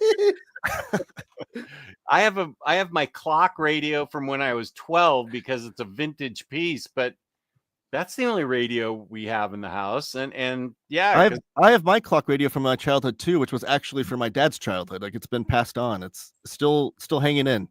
Nice. Well, yeah, cars have radios, but I think it's all like Spanish channels and You know, I don't nothing think my wrong with car has that, a radio. I just have Apple Um, CarPlay. Like I don't have like I can't go FM or AM radio on my system. Or I just don't know how to do it. Yeah, regular. I don't even know if regular radio play. I have regular radio in my car along with CarPlay or whatever, but I don't know that there's anything besides like fringe talk shows and Hispanic radio, which I don't listen to. It makes you think of sort of, yeah. Taylor seems like the kind of guy that prefers AM radio, though. Like in a world of people loving FM radio, Taylor looks like he'd want his AM radio. I didn't mind some talk radio back in the day. Oh, but I Top still listen. 40 was awesome radio on AM. Top 40 format. I still listen to CDs. Like I still have a pretty vast CD what's that? collection. Yeah. And, right, exactly. But funny story though, my wife and I, when we brought our first car, this was back in 2012, I think. Or no, 2014, I think we bought it. And we're driving off the lot and we were like, wait a minute, where do you put the CDs at? Like we didn't realize it didn't have a CD player in it. We just assumed it would. And we're driving off the lot after we purchased it, and we're like, this doesn't have a CD player. Here's a good point by NPR. That's a really good one. And local news. It's weird because I only know NPR as the YouTube channel now because they have a YouTube series called Tiny Desk, and I only know them from that. I don't even know how to listen to NPR. Low Hit has a great comment there. Who does? Low Hit. Video killed the radio star, Taylor. A little Bengals reference. My generation is internet killed the video star. Oh, geez. I know. That wasn't the Bengals that did that. Yeah, video killed the radio star. It was not the Bengals. It was that was the first video MTV played. I know that, but it wasn't the Bengals. The Buggles. The Buggles. Good job. The Buggles. Another point for Jake. It looks like I'm winning this show. Oh, geez. Sorry, my one-hit wonders. And we want to apologize to any Buggles fans out there that Taylor's views do not. Bengals, Buggles. I mean, what's the difference? You were close. And Mary M, I have to give credit to her. Great sports talk radio and AM. She sent me pics of her at the Jets Rams game, and it was like 0 degrees there. And she sends me pics. I'm not a Jets fan, but I am a Mets fan, and she always sends me pics when they go to Mets games. Mary M, I don't know if you knew that I was a Rams fan and that's why you were sending me the pics, but I always love getting pics from you from sporting events. It's awesome. I need to have you back on the show, Mary. I used to listen to sports talk radio all the time. Yeah. I used to like hate listening to it. Nobody knows MTV. Like Jim Rome. They have all the reality shows on it, right? That's what MTV is. Jim Rome, I would hate listening to him every day because I hated his takes on sports, and I would just be like, I hate this guy. He always says everything wrong. Let's see. Alexander says best miniseries: Batman and Robin, Year 1, 1 through 3. Oh, I can't wait to watch. That's an ongoing though, isn't it? Or is it? No, it's not finished. It's not finished yet, right? But it's limited though. Okay, yeah, but I figured you should wait. Like that could be a pick next year when it's done. You can't say we have limited. Finished. Wait, but a mini series is like one that has like a finite ending. Yeah, ongoing is like Batman. No, I know. I'm saying I feel like you should wait until it's done and you've read the whole thing before you say it was the best of the year.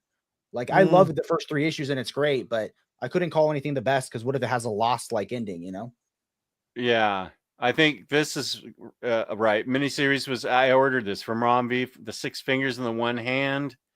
Favorite mini, The Whisper Queen by Zdarsky and Chris Anka. 3 issues, the second comic in their Black Sand universe. I am unaware of this. I feel better that I know that now. Fun Bobby says, ooh, Zatanna, bring down the house. Fun story, but it felt it should have just been in the DC regular line, not Black Label. Okay. Here's one I didn't know about. Plastic Man No More by Christopher Cantwell. I didn't know they did new Plastic Man. I didn't either. I don't know that I saw that. I did see they're doing a DC Finest of the Jack Cole Plastic Man. But I read it this year. Giant Robot Hellboy, 3-issue mini, loved it. It's not finished yet, but Batman Gargoyle of Gotham. The art and aesthetic is great. By Rafael Grampa. So my favorite Cobra. miniseries. Oh, sorry. No, Cobra Commander was a great miniseries. So was Duke, Destro, and Scarlet were okay.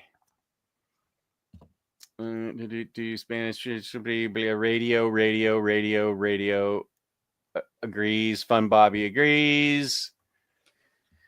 Okay, yeah, that sounds right. See, I still have my 5 CD changer stereo from the 90s. I should get rid of it, but kind of can't. I used to fall asleep listening to sports talk radio every night. MTV.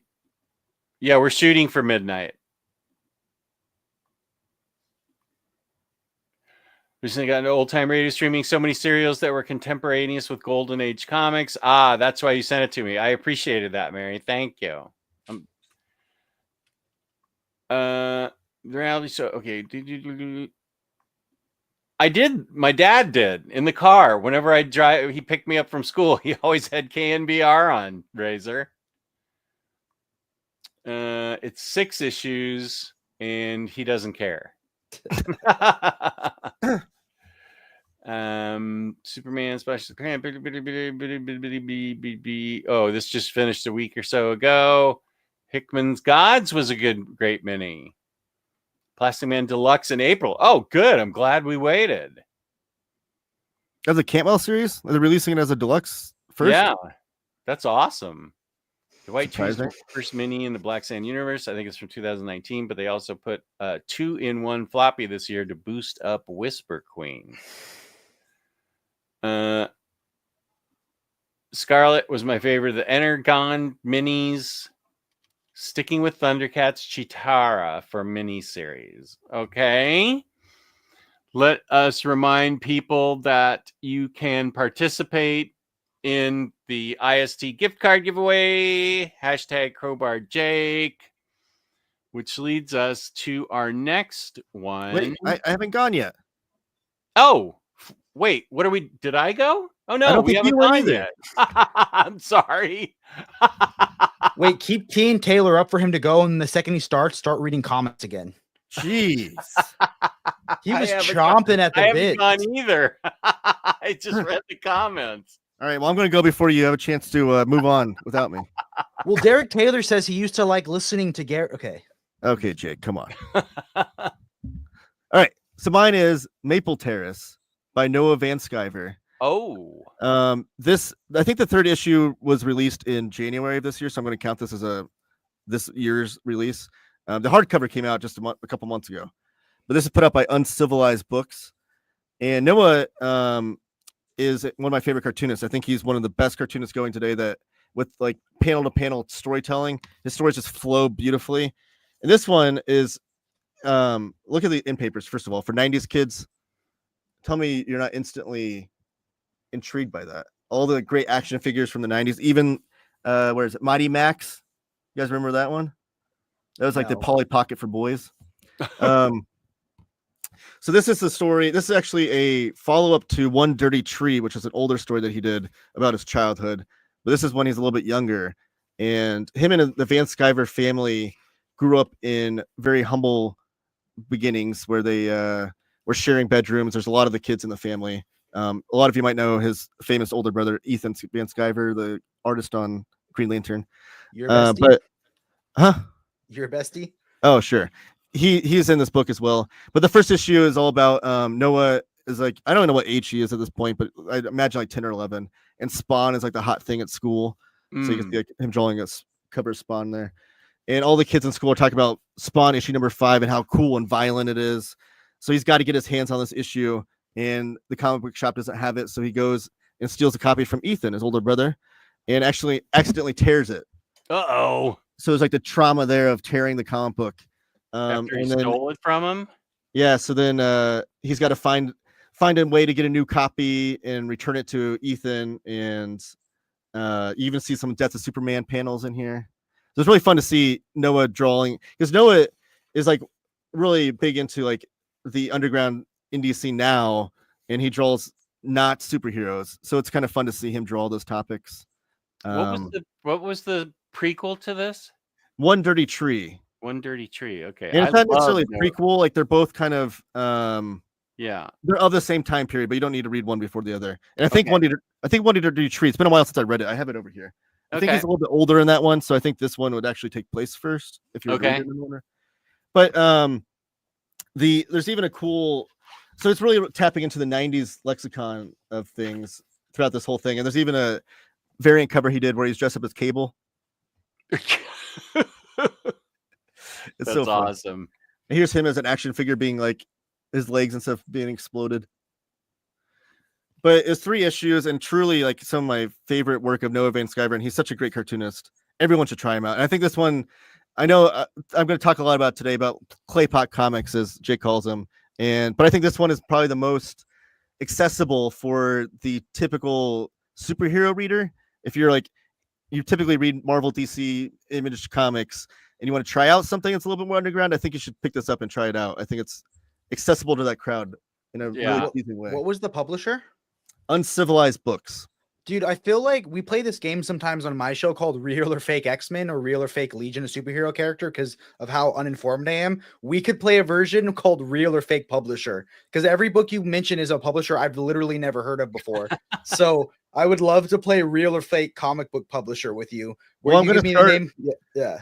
I'm going to start a publishing company called Claypot Comics. So That's awesome. I met Van Sciver at Heroes Con in 2023. He's the nicest guy. Wait, so nice. Hold on. Which one? Noah. Noah Van Noah, right? Sciver. Okay. Yeah. I met Noah Van Sciver. Details matter. Yeah. No, as Chris he's Paul awesome. would say. He's messaged me on Instagram when I just like I tagged him in a post or whatever, and he messaged me and was like really nice about it and talking to me. We struck up a conversation. He's great, and I really do think he's one of the best cartoonists going today. And his output's incredible. Like he's always putting out stuff. Like if it's not with a bigger publisher like Fantagraphics, he'll be releasing mini comics that he sells and ships from his house and stuff. I have a bunch of his mini comics that I got from Heroes Con. Yeah, he had a museum exhibit earlier this year, and they put out an art book for it. And they only printed like 200 copies, but I got my hands on one of them. It's pretty cool. Huh, look at you. There might, Jess, if you're interested, there might still be copies available somewhere. Okay, why don't you text me the name of it and the particulars? I'll try to find it. Okay, thank you. Do it right now so he buys it on air. Yeah, I'll buy it on air. Send it to him. Let's find it. He'll buy it on air. Well, I'll try to find it. Hold on. Okay, I'll talk about my limited series, which was from last year, but I read it this year. And wait, oh my gosh, did I read this last year? I feel like I think I read this year. Human Target by Tom King. With incredible artwork by Greg Smallwood. And I feel like I read this year. It's just amazing. Tom King's it was this year because on the Omnis last year, Lou picked that as one of his picks, and he sold me and you on why we should read it, and then me and you both read it this year. Thank you, Jake. Human Target assumes the identity of somebody that is going to be assassinated or killed in some form, and he is usually able to dodge it, but this time he ends up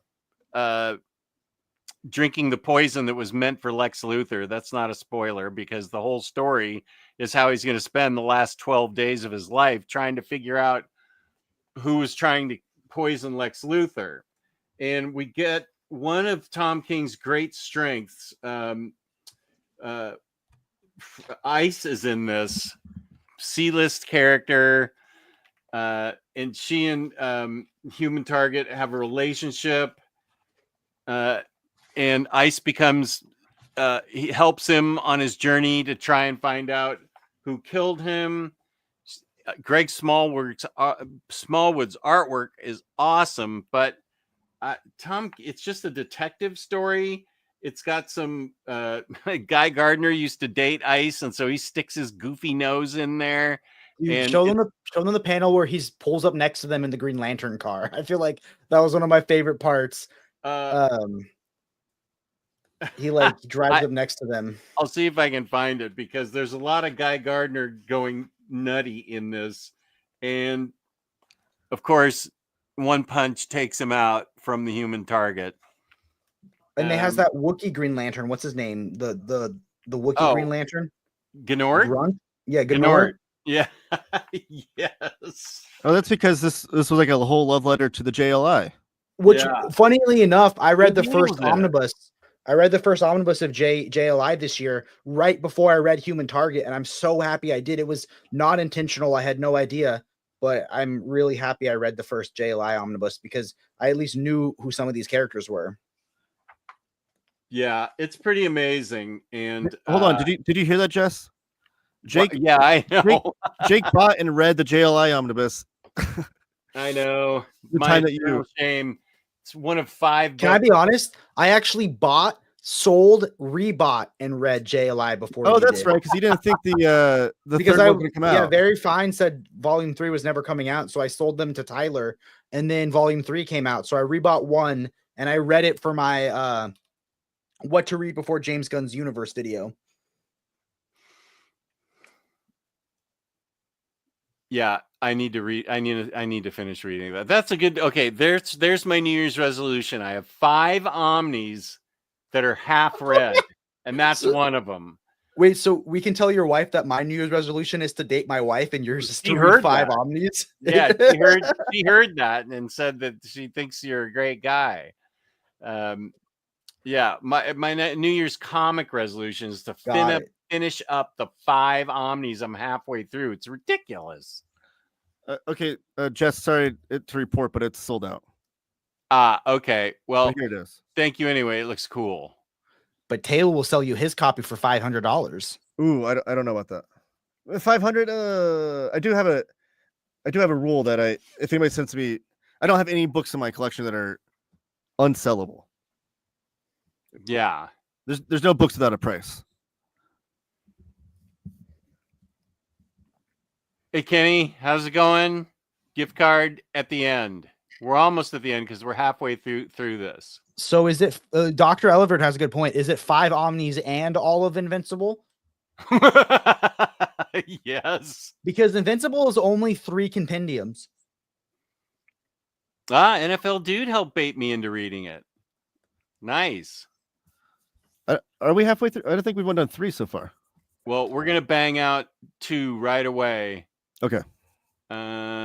Paperback Dan. I bought a copy of that book from Tom King directly for a friend. I got TK to address it to my friend, and then he didn't end up actually signing his own name. Paperback Dan's a good follow on YouTube. Everybody should follow him. Oh, Paperback Dan is? Yeah, he's got a newer YouTube channel, but everybody should follow him and then encourage him to make more content. Okay. Paperback Dan, shout out. Producer James, put the link. Doc Elevator, you know too much about my life. I should not be telling people that much. I into just reading Once Upon a Time at the end of the year. Oh, I haven't read it yet, but I stopped buying it because I knew we were going to get a deluxe. So I have the first 2 trades. Yeah, NFL Dude, you do bait me into a lot. Here's Paperback Dance. Look at that, producer numbers. James. There you go. I really relate to AS's comment right before Labruski's. I hate how much I enjoy reading comics on my iPad because I can be like downstairs next to my wife and my cats on the couch versus like reading a Tashin at my desk. Like being free to read wherever I want is so fun. You can't read Omnis next to your wife? I don't know. I like reading bigger books at a desk. It's like more comfortable. Like I don't bust out the Batman Artist Edition on the bed, you know. Well, I don't those size books I don't, but hey, Razor Raymond posted you a link to the Noah book. I'm trying to go to it. Oh, sorry, you're trying to order it before everybody else jumped on it. Well, he sent it to me. Did you send it to me in a private chat or where is the link? Where's the link, Razor? Oh, there it is. It's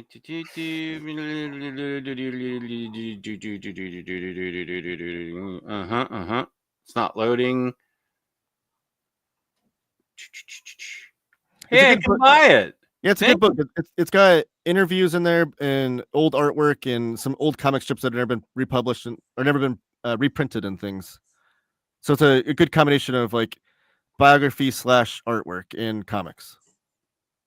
Thank you, Razor Ramen, and thank you, Taylor Talks Comics. I appreciate that a lot. Hey, that's what I do. Paperback Dan, we're here for you. Okay, that takes us to, we can bang these next two out really quickly. Best writer of this year. Go for it, Jake. I would say I did a lot of like reading art, like writers and themes, where I would read like several of the writers' work in a row for different videos and for different interviews that I did this year. And the one that probably surprised me the most and keeps surprising me the most is Kelly Thompson. So whether it was her Birds of Prey, her Black Widow, her Absolute Wonder Woman, all of that stuff, I just completely loved. I love the way she, like, just some of the effects she uses in her writing. Like she told me about this thing she uses called the DeLuca effect, where it's like when you'll see a double page spread of like the movement all around the room as if it's one giant panel. That's like one of her trademarks now that she loves using, and you can see that in a lot of her work. But she just writes so much heart into her characters. I've been loving everything. And Absolute Wonder Woman, I'm 2 issues into that, is badass. Like it is one it's like probably it's the absolute comic I'm most looking forward to. It's getting me to go buy physical issues at the comic book store. Let's see, do I have any? Yeah, I have them right here. So issue 3 came out. I haven't picked up issue 3 yet, but it's getting me to buy single issues, which is super rare for me. But in this one, she's raised by Circe in hell, and it's just like her killing giant monsters and stuff. So it's just, I'm loving everything that she's doing. Good choice. Taylor Talks Comics. So my best writer and best artist are both write and draw their comics. Okay. So it's kind of a splitting hairs, and I chose for the best artist who I think the best of the two the artist is, and best writer, vice versa. So my best writer is Olivier Schrauwen. I can't say his name. There it is. It's put out by Fantagraphics. This is Sunday. Now this was serialized previously, I think maybe even self-published, but it's a big chonker of a book. And the premise of this book sounds like the most boring premise in the history of the world, but I promise it's not. It's even more boring than ceramics. So Olivier Schrauwen, he even writes a little introduction about this. His brother would talk to him about how he just feels like he wastes entire days, that they just like get away from him and he does nothing for an entire day. So Olivier is like, I want you to write down what you do for one of those days. Find out one of those days that you just feel like you did nothing, and then write down what you do. And this whole book is literally following his brother throughout an entire day where he's just wasting it away and not doing anything. So that sounds boring, right? You're just like seeing a guy do nothing. However, the story of this is so thrilling because it starts off with his brother, his girlfriend's coming home from a trip. So that's like his part of his dread is like, oh no, I need to clean the house. I need to get myself ready. My girlfriend's coming home. But then he keeps not doing anything. And then another part is his cousin's going to visit him at the end of the day. And so he's like dreading that too. He's like, how do we get out of this? Maybe I just don't talk to him. Maybe he'll forget about it. Maybe he won't show up. I think we've all been there too. But the panel layouts by Olivier Schrauwen too are absolutely amazing. And he does this like almost like Alan Moore type thing where the caption boxes, what they're saying is referring to what's going on in the picture, but not necessarily directly talking about the picture. So it's kind of like a double entendre type deal. And it's brilliantly like done throughout the entire book. I have to be careful with some of the stuff I show in here because this is mature content, I guess. Okay. But just really great painted artwork and stuff. Absolutely amazing stuff. I think, Jess, you'd get a kick out of this book. Yeah. I know you like to take chances on these types of this type of reading material. He does break his phone at one point when his girlfriend, he's not sure what time she's supposed to be home because like they made plans and he's like, oh crap, I forget what she said. And then she like texts him back and he breaks his phone. So he's like, I don't know what it says. When is she gonna be back? So like there's all these things that like are, if you've had those days where you like deal with mental health issues and you just feel like the whole day is wasted away because you have like so many things to do but you actually end up doing nothing. I think you'll relate to it. And it's really broken down by hours too. Like each chapter breaks down like 2 hours of what he does. And it's so like honest and unflinching in the things that he, like the thoughts that he has. So like we all have those like really personal thoughts that we'd be afraid of anybody like actually hearing in our heads. Those are all laid out there. So like things like him fantasizing about an ex-girlfriend when his new girlfriend's coming home, or things like just like, oh, he has like song bugs that happen in his ear, so he's like constantly humming the same song throughout the day or singing the same song. It's like stuck in his head. Like just so like it's incredible work. And this is the first of Olivier's work that I've read, and I can't wait to read more. I know Fantagraphics has a new collection coming out for an older work of his coming out this year, and they put out some other stuff that I need to try out, but definitely my writer of the year. Brilliant.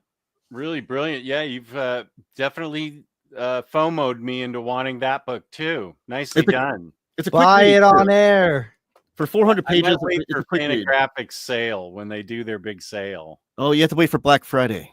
Oh, What if frick it sells that. out? That's a year from now. No, I know, but just if you ever want a Fantagraphics book, and don't tell them I'm telling you this, they always do a 40% off sale on Black Friday, and that's bigger than any other. That's bigger than IST's discounts. No offense, IST, you're great, but they usually do 30% off for Fantagraphics books. So 40%, that's the biggest discount they'll ever have for the books, and Black Friday is the time to do that. But they have 20% off codes and stuff throughout the year, and you might be able to get this on IST actually. I bet you they had it at least when it first came out, which was a couple months ago. They might still have copies. Okay. So good. Thank you. My choice is probably going to be really boring for everybody. I'm sorry. I just love his writing, and I can't stop loving it. I love everything he's written so far. It's Tom King. His Wonder Woman was awesome. Mm-hmm. Riddler One Bad Day was the best Riddler I've ever read. Mm-hmm. I read Human Target. I read a couple other things. This Wonder Woman crushes, just utterly crushes. And this Riddler went places I didn't think it would ever go. And I'll keep it short because everybody knows Tom King. And peace and love, but I love everything Tom King. Only this year did I find out people actually did not. And yeah, I learned that the hard way. Yeah, peace and love to you guys. I just love him, and I'm not going to apologize for it. I am excited to always read Tom King. The two I'd recommend you read next. Well, one, you should read volume 2 of Wonder Woman because it's really different from the first volume. A lot of people don't like it as much, but I thought it was really interesting. It really slows the pace down, and you get the moments to like you get more human moments. Like there's literally a whole issue where Superman and Wonder Woman are walking around the universe's biggest mall trying to find a birthday gift or a birthday gift for Batman. What do you get Batman? The man with everything, you know? Oh, I think I read that on such an awesome issue. Alan Moore already wrote that story about Superman. Come on. Oh, yeah, true. Yeah. And then I really liked they did their him and Mitch did some issues that got collected together in the Batman Brave and the Bold, the winning card. That one is awesome. I know you're probably a little burnt out on Joker stories, but I think it's refreshing. Which one? And Batman, the Brave and the Bold, the winning card, which is one of my picks for best art. I think this art actually surpasses Riddler One Bad Day. Wow. For me. So this is probably one of my favorite, if not my favorite art of the year. And then I read the first trade of, is it Love Everlasting, the new Tom King series? That's kind of like a modern day romance comic but with a twist. I did see a huge Tom King readathon as I was recovering. NFL dude. Where was that? It's like the most recent comment. Oh, you know what? I know about it because it is an adaptation on. They do an adaptation of it on the Justice League cartoon that apparently Alan Moore actually approved of. And it is heartbreaking. Tom King did half of Grayson to the comment at 728. Thanks for spoiling it, Jake. It was like the first page. Jason Aaron, Kelly T. I showed the Daniel Warren Johnson, which is of course great. Maybe not best, but Mark Waid was prolific. Yeah. I love unapologetically love Mark Waid too. Same. Tom of X, I read more Big Two comics this year than you did. Manga, indies, and or European. Not the flex you think it is. Don't shoot for the king. Yeah. Serial lover, been rereading Judge Case Files from the beginning. So my best writer, John Wagner, Alan Grant duo. Nice. Can we ask Serial Lover what their opinion is on Pep cereal? Ooh. Last 2 issues of Wonder Woman were awesome. Read TK's Batman on my tablet. Love it. And like a dummy, I'll buy the omnibus. No, you should. I agree. Well, Same. What that made me realize is that that's probably why we haven't got a Tom King Batman omnibus, because he keeps doing new Batman stories. So DC's probably like, we can't map this out. We need you to stop making Batman stories for a while. Oh my goodness. I think it's interesting how people have come around on that, because I remember it being okay, Dom. Like, I know his Batman run was pretty controversial. I loved it, but now it's like voted #1 for most wanted DC collected edition. So because it's totally one of those runs that when a certain part of the story gets buzz, like negative buzz online, then it carries through for the reputation of it for a while. And then a couple years later, when people can read it in collected editions and realize that the story reads better that way, they're like, oh, this isn't so bad. Because I guarantee you, like, Tom King gets so much hate online, but it's such a small audience that gives him hate. Because you should have seen the comments on my top 10 Tom King video. It dwarfed the positive comments, bro. People get it. Right. Here's what it is. Some people hate him politically. Some people hate him because of his past career choices. And some people hate him as a writer. And some people hate him for all 3 reasons. So he is controversial. But of overall comic book readers, it's such a small piece of the pie, because he still is one of the top selling writers. Yeah. Is single issues and collected editions. Like, there's a reason why DC keeps his stuff in print. There's a reason why we have thicker trades of his Batman run and skinnier trades of his Batman run being reprinted this year. Like, he is one of the best selling writers they have for a reason. So, like, that's a very small piece of the pie that's very loud, but of overall comic book readers. I unapologetically love Tom King. The 2 of us are trying to work out an interview at the end of January. Like, Tom King is like, he's my favorite writer, but I think the audience who hates him is a little more than small. And I don't think it's fair. I don't think it's deserved, but I think we shouldn't minimize how many haters there are of him out there, because they're pretty foul. And I think it's what percentage of those haters actually read his comics? You know, I know a few people who hate Tom King and they still try out new comics of him. Right, but they still hate him. But of the percentage of people that hate him, how many people actually read his comics? Because I feel like a lot of the hate, especially with the Catwoman Batman stuff and the Batman run that got so much hate, like, I feel like a lot of people heard about that online and then grabbed onto, Tom King's a bad writer. Because the other thing is, it's also just the amount of hate they have. Like, some of the hate for him is way more than just, I don't like Batman and Catwoman together. It's, I think he's a war criminal. Like, it's intense how much hate he gets out there, and it's so undeserved. Is all I'm trying to say. Is the level of intensity he gets, I do not think is fair. The intensity is outrageous. He has to file certain things to the government because of his past job and certain threats that come through. He's been open about how he's had to file certain things with the government. Like, so the intensity, I'm not saying isn't there. I'm just saying, compared to the amount of people that do enjoy his work, based on the sales and based on the fact that he keeps getting work with DC, is speaking of work with DC, different. Did anyone read the first issue of his Black Canary book? Not yet. No, it's good. But I'm with you guys. I'll read anything Tom King writes. I think he's amazing. I think Mr. Miracle is one of the best modern comics from DC or Marvel of the last decade. Are you guys gonna get the Absolute?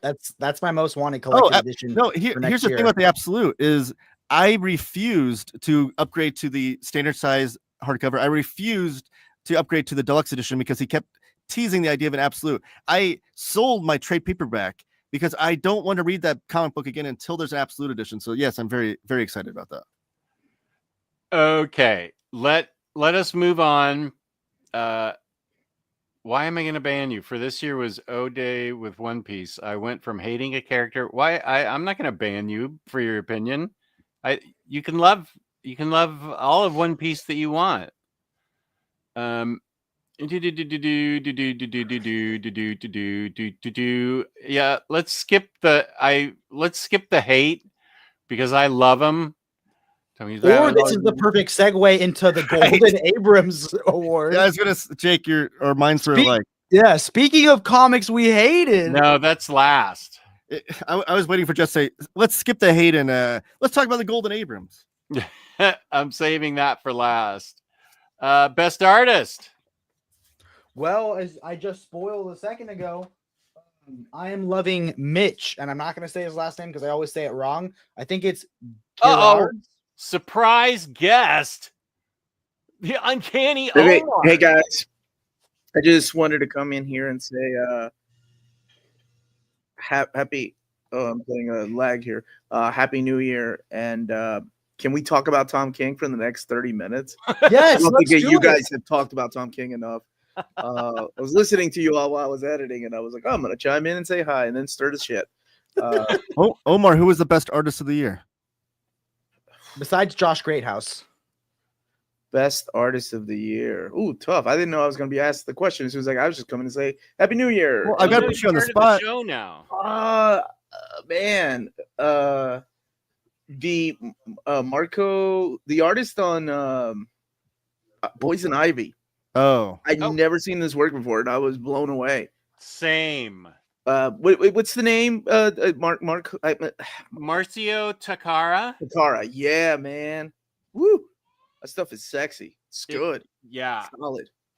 Amazing. You're right. Sorry, didn't mean to interrupt. I was just messing around. I'm editing while you guys are in the background. No, you classed up the stream. Yeah, I did not enter for the giveaway. I did. You can enter. Good luck though, anybody. But yeah. Have fun, guys. Enjoy your new year. And I'll just keep listening unless I hear some dumb stuff again. Then I'll come back in. Okay, let's think of the ways we can trigger Omar into coming back in. Wolverine. It's hard to trigger me. I mean, where's Dom and his hate for Wolverine? Yeah. Yeah. How did you hire a guy that hates Wolverine? I got him on the cheap. When I started doing social media for you, that's like the first question you asked me, how I feel about Wolverine. I love that Dom has a custom ringtone for when you message him. So whenever I'm doing a live stream, the Omar ringtone comes on. I go, uh-oh. All the time. And then you see him like look off to the side and start Wait, what's the custom ringtone? What's the song? Send him a link right now and text Dom on air. He has a custom ringtone for when VFC. It's like VFC. Yeah, VFC. He's got a custom ringtone for when VFC texts him. And it always happens midstream. And then he looks off to the side, typing on his keyboard for the next 30 minutes. You're probably like, hey, where's that video you're supposed to edit? And he goes, it's like, dun dun. And then he starts editing live on air. The ringtone is Daniel Way reading aloud his Wolverine run. I didn't know that. That's hilarious. It doesn't sound like a positive it's not a positive ringtone. I'll take it. I'll take a custom ringtone. You all have a good night. Hit that like button, everybody. I gotta go. I'm actually editing. All right, enjoy. Thanks for joining me, you guys gonna talk about the worst comic? Yeah, we will.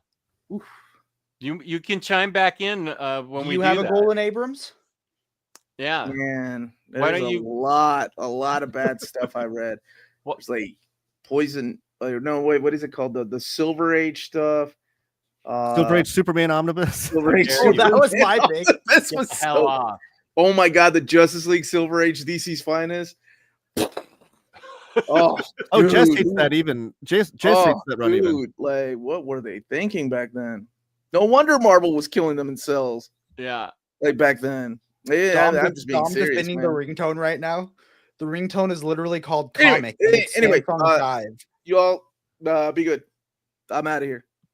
All right. Thanks, buddy. Hell yeah. That was a nice guest appearance from our buddy Omar. And Aku likes Jason Fabok. Okay, so Jake, did you go? No. He was about to, and then Omar was about to. Okay. My favorite artist this year was Mitch Gerads. Is that right? Mitch Gerads. Sounds like it. Both Batman, Riddler One Bad Day, Batman's like the way they, again, maybe this is something I should give the writer credit for, but the way they draw Joker in this book, and when he talks, like it's almost like an old silent movie. Let me show up a sign. So this is Joker talking, and when he talks, it's like a full panel, and it's like an old silent movie because he's just so haunting. There's a part where this guy that was, I guess, drawn to look like John Berthnall is like being weird to Bruce. Bruce glares at him, and he has the Batman eyes because in that moment he's glaring as Batman, not Bruce. So I love the art in this book. I just think it's fantastic. Joker is savage. Here's Joker wearing a suit of armor with a sword. I just think he's fantastic, and it was just cool. I mean, he started out as someone doing cereal boxes and made it into comic books, and this is just awesome. Oof, that is cool.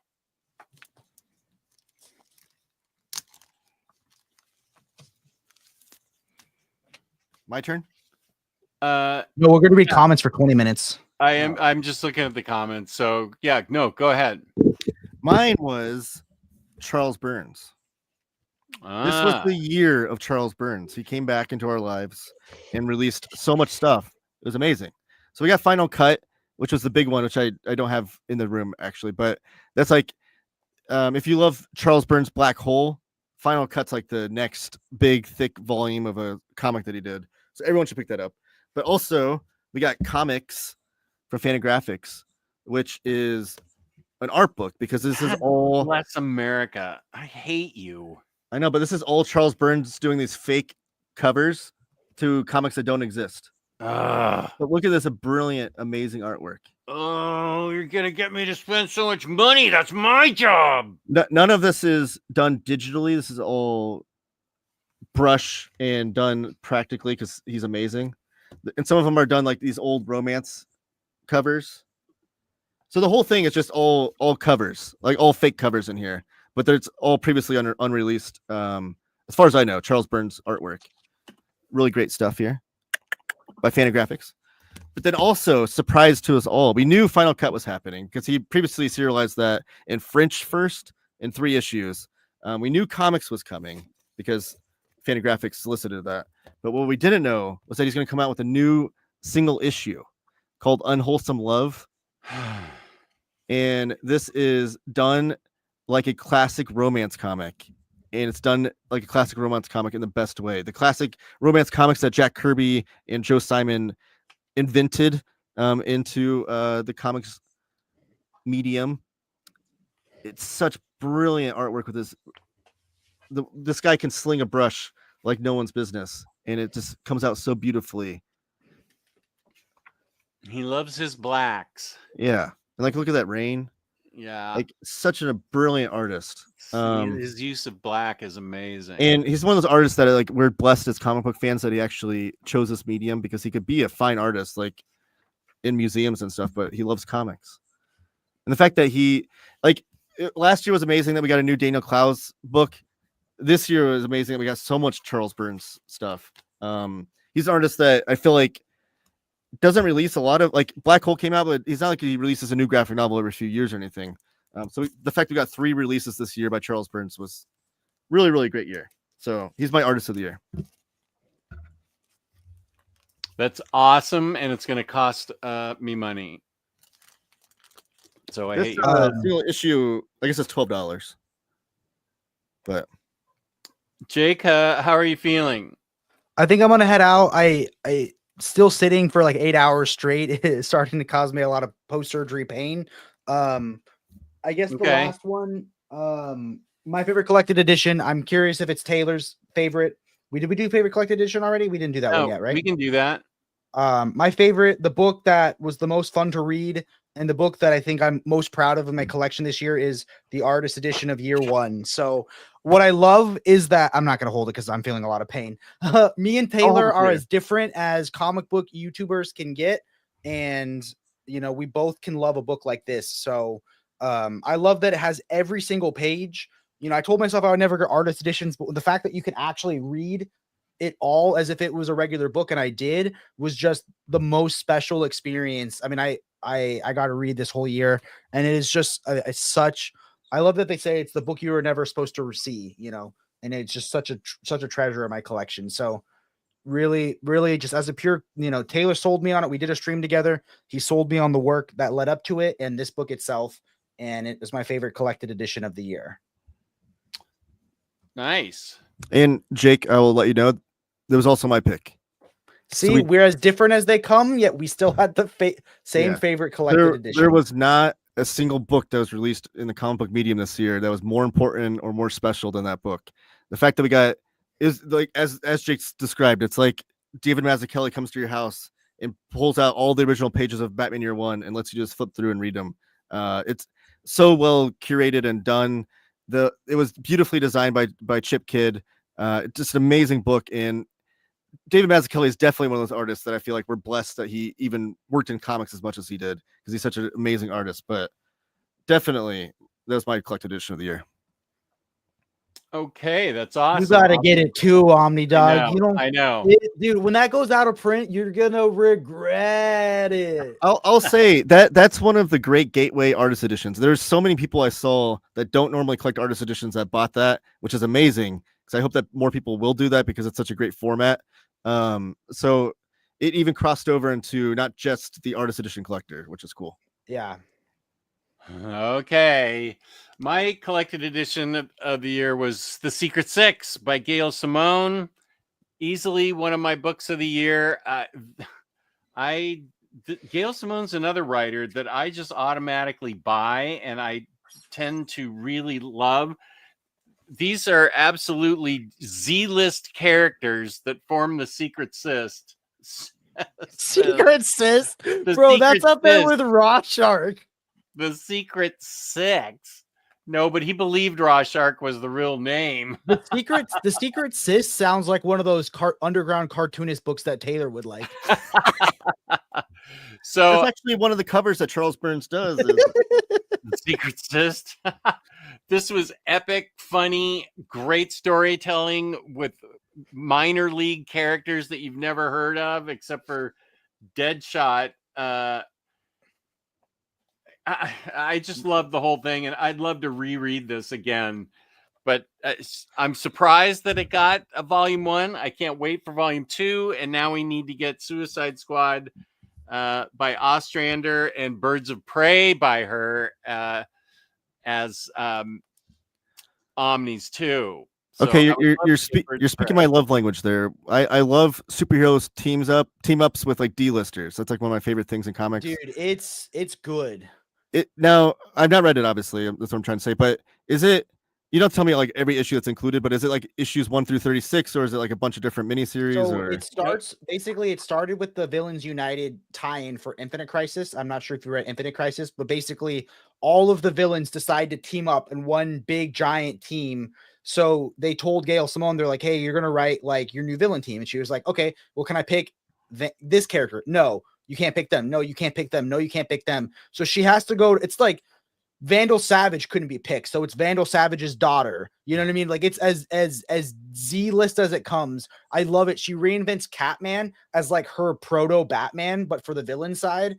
And like it starts with the Villains United mini series that's collected in for the Infinite Crisis omnibus, and then it's the several, was it 2 runs that they did for Secret Six? Just it was like one, like it was 2 different volumes that they did of Secret Six.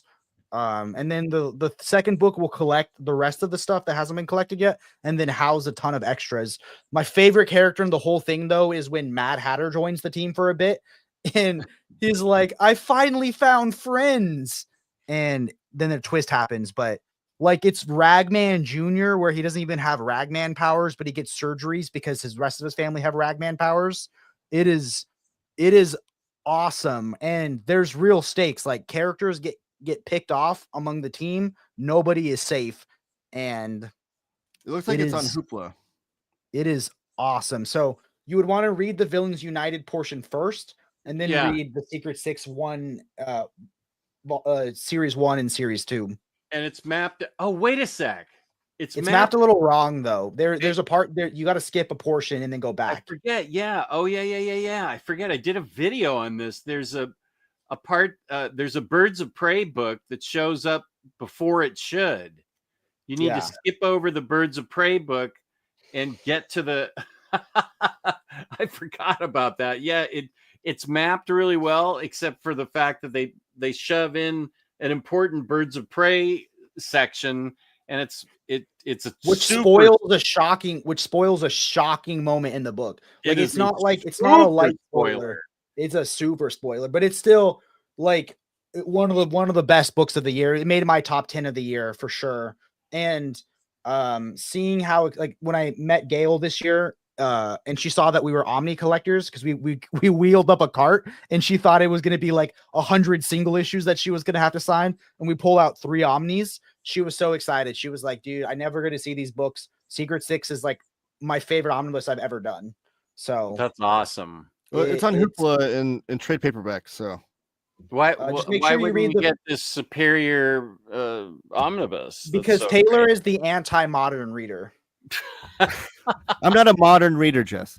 Sorry. No, I don't have shelf space for things. I have to make decisions. Just make sure to read the Villains United portion first, which might not be collected in that Secret It looks like it's trade paperback volume 1.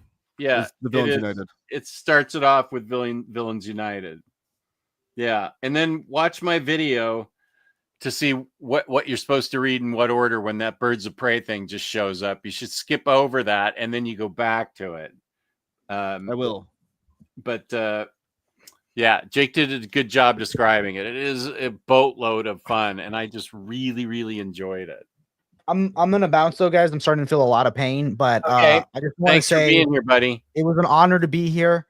I know I didn't make it to the end, so I guess I forfeit, and Taylor wins this round of the Omnis. And you know what? I'm honored that I got to be on the Omnis with you, and I love that we all have different opinions, but there's also books that we all shared, and this is an amazing hobby. I love all of you guys, and keep reading and stay brave. Good night, guys. Peace and love, buddy. Thanks for being here. Okay, thank you to Jake for being here. That was great to have him. Did we talk about artist? Yeah, we did. I don't know if you did. I did. I said Charles Burns was mine. Okay, right. Well, for best artist, I'm going to cheat and have 2 picks because David Nakayama is my favorite cover artist right now. It is ridiculous how many of his comics with its covers. These are the 2 things that were New York City Comic-Con exclusives that Kane, loyal viewer, had these made out to me for Jess, aka OmniDog, and these were only sold at New York Comic-Con. She stood in line, she paid for them, she sent them to me. Incredible gift. And now David Nakayama's doing Harley covers. Holy guacamole. Is this the best time of my life? Yes. Harley and David Nakayama is just peak life living. But for comic book artists, I'm going to go with what Omar said. And I had this book here for a reason. Poison Ivy is going to show up twice. Oh, no. Now Omar's going to come back on and say you're stealing his content again. Omar, if you're still listening, Marcio Takara. The art in this series by G. Willow Wilson is just so boss. It is so kinetic and so clean. The lines are really clean, and it's very intricate. The stuff that Marcio, I'm sorry, I don't know if Marcio's I guess that's a man's name. I'm not sure.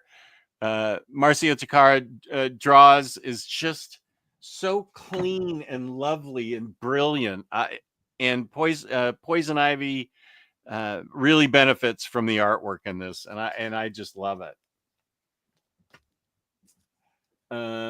So there was that was best artist. So we're not doing best collected edition. We just did best artist. I think we have 3 more. Okay, let's see. Publisher, ongoing, and Golden Abrams. The art in Poison Ivy could hang in a museum, right? Even Evan Cagle's art in Dawn Runner might be my favorite comic art of the year. The coloring by Dave Stewart is superb. Gary Frank, and it's not even close. Oh, this is back when Omar was on. Jason Gare, like scare, Ard. There's no R there though. It's without an R. Sounds like a lot of people don't know. Yeah, a lot of people stick that extra R there. It's ad, so it'd be Garrett's, not Gerard's. Drago's just waiting aboard the plane to Madrid and listening to you. Just wanted to say thank you, nerds, for being a great source of entertainment. Thank you, Dragos, for watching us while you're getting ready to go to Madrid. That's awesome. Really cool. Taylor is the best and the worst. Haha, this is amazing. Okay. I need to read my black hole copy. My fave artist due to rereading classic Dread and Strontium Dog is prolific Spanish artist Carlos Esquerra. Cover artist Campbell variant on USM4. It's everything. I'll need to see that. Fabok is designing an entire new universe from scratch. I was thinking about Dan Mora because I love his work and he's crazy on the output. He is just, I think he's doing like 3 books right now, or that's crazy. Dan Mora is amazing. Yeah, I would back everything DC Artwise. Dan Mora, Jorge Jimenez, Bruno Redondo on Nightwing. Yeah. Hayden Sherman for Absolute Wonder Woman is my favorite artist for the year. Crowbar Jake. Yep. Good. Crowbar Jake. Okay. These artist editions are amazing. Maybe someday. I know. I'm trying to wrap this up. I don't want it to be midnight. Quite seriously, we usually split this into 2 parts. I think we can finish it off here. Yeah, you're continuing Spider-Man. You need to type in hashtag Crowbar Jake. Yes, I do. It will get fixed. Catman is dope. Okay. I will catch up on comments in a second because we are going to go best writer, best publisher. All right, this one's easy for me. Okay. Fantagraphics. Fantagraphics, I think, is the best publisher in comics, period. Just from like the things that they do from like archival historic comics and then also newer graphic novels. But just quick flip through of some of my favorite Fantagraphics books this year, though. I showed off comics. I showed off Sunday. But they also started doing the Atlas Comics Library for Marvel, and it's the best that these comics have ever. So the Atlas era is the Marvel, what Marvel Comics was called before they were called Marvel, is before the Silver Age. So it's like their Golden Age stuff. Great stuff. They put out a Day of the Rockets, which is their sci-fi stuff. They put out War Comics volume, which is amazing, which I have that here. And they also put out Venus volume 2. And then also they even put out comics from the modern underground, like Fat Cop by Johnny Ryan. I'm sure I would hate that. I think you would, but it's quite hilarious. It's actually a full-length graphic novel, which he doesn't do that often. And it's all about like this cop, and the thing I love about him is that he's so grotesque and underground and like hits every single taboo that you could possibly think of. And it makes you wonder, is he making like a social commentary about like police violence and things? Like, is it actually smart in his commentary, or is he just drawing gross stuff? I don't know. But the fact that I question that is awesome. We got Rick Altergott, Blessed Be. Do you ever read Rick Altergott? He's like the era of like Dan Clowes and Charles Burns. I recognize his style. Yeah, I have read that. So this is a new full-length graphic novel he released this year. Some of it was previously released in serializations, but this was like the first. He put it together in a full length. That was great. Palestine by Joe Sacco got reprinted in a great edition. Future by Tomi Masturi was amazing. If you like psychedelic, incredible, crazy artwork, this is a book for you. And then I think they did Fabulous Furry Freak Brothers. They've been reprinting that. The Carl Barks Library, the EC Comics Library they've been doing. This is the last one I'll show off, though. This is Delights, the story of Hieronymus Bosch, like the famous crazy artist. This is by Guy Caldwell, who's a underground cartoonist from back in the day. And This is I have the looked at one, that. like, it's all about one painting from Hieronymus Bosch, and about how he came about the concept of it and the whole story behind the scenes of it. But a lot of it's fictionalized because they don't know this whole story, because Hieronymus Bosch is from like the 1500s. But the way that he tells it is based on all the historical content he could find, and he fictionalized, he kind of put the pieces together. But it's a really great story. So that's it. That's my quick flip through of Fantagraphics. Let me just say, Kane, and she do it again. Kane is the GOAT. Yeah, Kane is one of the best. Those look awesome. This is why Jess is awesome. He gets all formats. Respect. DNA does rule. Jenny Frison covers. I have a ton of those, as you know, because you saw.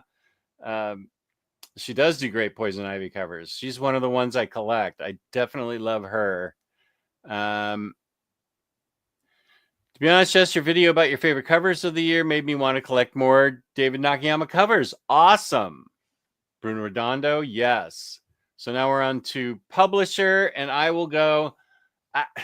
This is middle of compared to you and like Cycle and maybe Next Imaginaut. This is such a bland choice.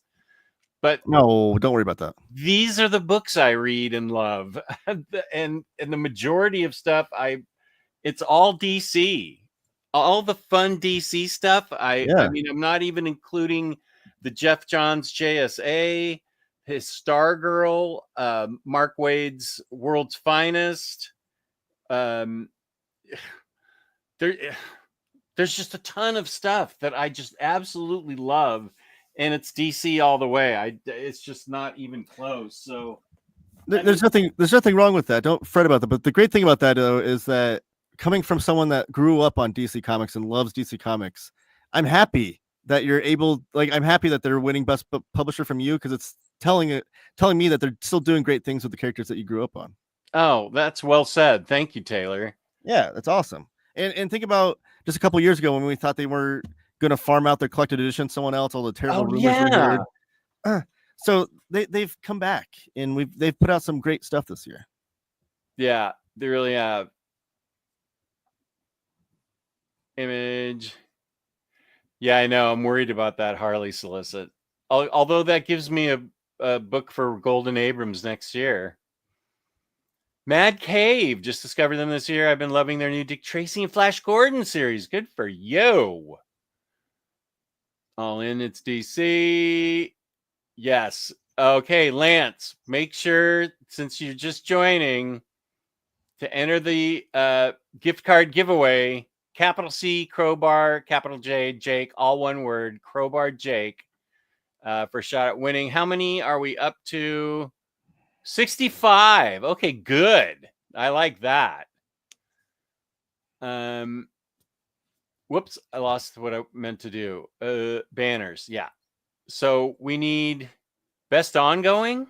Yeah, best ongoing, and then the Golden Abrams. Okay, good. So my best ongoing, I was hoping that Cycle Cleveland would still be in the chat, but it seems like he's left us. No. Because these are comics that he sent me. Oh. But my best ongoing is nice of him. Devil's Grin. Did he send you any of these? Devil's Grin. That doesn't look familiar to me. Right, He also sent him over a year ago. So this is Devil's Grin. Like, look at these painted covers. Like, I feel like these would be stunning on a comic book rack. They would like stand out, and these are done like magazine format. Yeah, I don't think I have those. So this is a crazy series. I'm gonna try to make this short since we're trying to get out of here. But this is currently ongoing. She just released, I think, issue 6. I think was the most recent one. The great thing is that Fantagraphics is collecting the first few issues in a thick volume. It's coming out this year. But it's all like, it's total like Alex Graham just writing and drawing her own comics about, like, it's like surrealist artwork. It's like kind of like Cronenberg or David Lynch if they were to do comics. Like, it's so, and it's done with like these anthropomorphic characters. That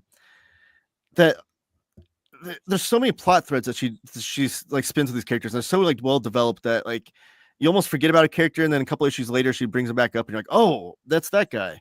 But it's like surrealist. It's like 70s art house movie, like indie kind of stuff, all put through. There's like horror vibes to it, but not like slasher flick horror, more like the surrealist horror vibes. But really, really great series that I can't get enough of. So that's my favorite ongoing. Nice. Yeah, I need to read this, Alex. I know I've heard nothing but great things about North's Fantastic Four. Best ongoing series, it was kind of a playoff, but I was going to pick Birds of Prey because it's great. But we're already up to book 4 on Poison Ivy, and this thing just has the legs to keep going. Started out as a 6-issue run, then went to a 12-issue run, then went unlimited. So G. Willow Wilson writes such a great story and somehow pulls it from like it was just going to be 6 and then it was going to be 12, but somehow she weaves it into continuing. Like she was going to write an end and then it ends up going on. So, but the stories flow organically. Poison Ivy is her anti-hero best. We get lots of different people, lots of different. Solomon Grundy is in this. Croc is in this. And, you know, Harley's in this as strictly a supportive love interest, but she has other women that she's friends with trying to help. And it's just, it's up to book 4, which I haven't read yet, which means like it's in the 20s now. This is volume 3, which contains 13 through 18. So yeah, it's already past the 20 issue mark, which is great. It's enthralling. It's enriching. It's powerful. It makes social commentary in it. Lots of social commentary. There's something that keeps haunting Ivy throughout the book.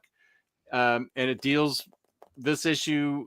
This cover deals with what has been haunting her the entire time. And apparently it gets really resolved in hardcover 4. This is just a top-notch ongoing series, and everybody should read this. G. Willow Wilson's remarkable. They have that on Hoopla, so I'm going to add it to my list. Yeah, you dig it. I know we want to go. No, Jake had to leave on his own. Richard, how you doing? Hey, good to see you. Make sure that everybody does Devil's Grin, our $20 an issue. Fantagraphics is releasing a collection soon, though, with all issues for $25.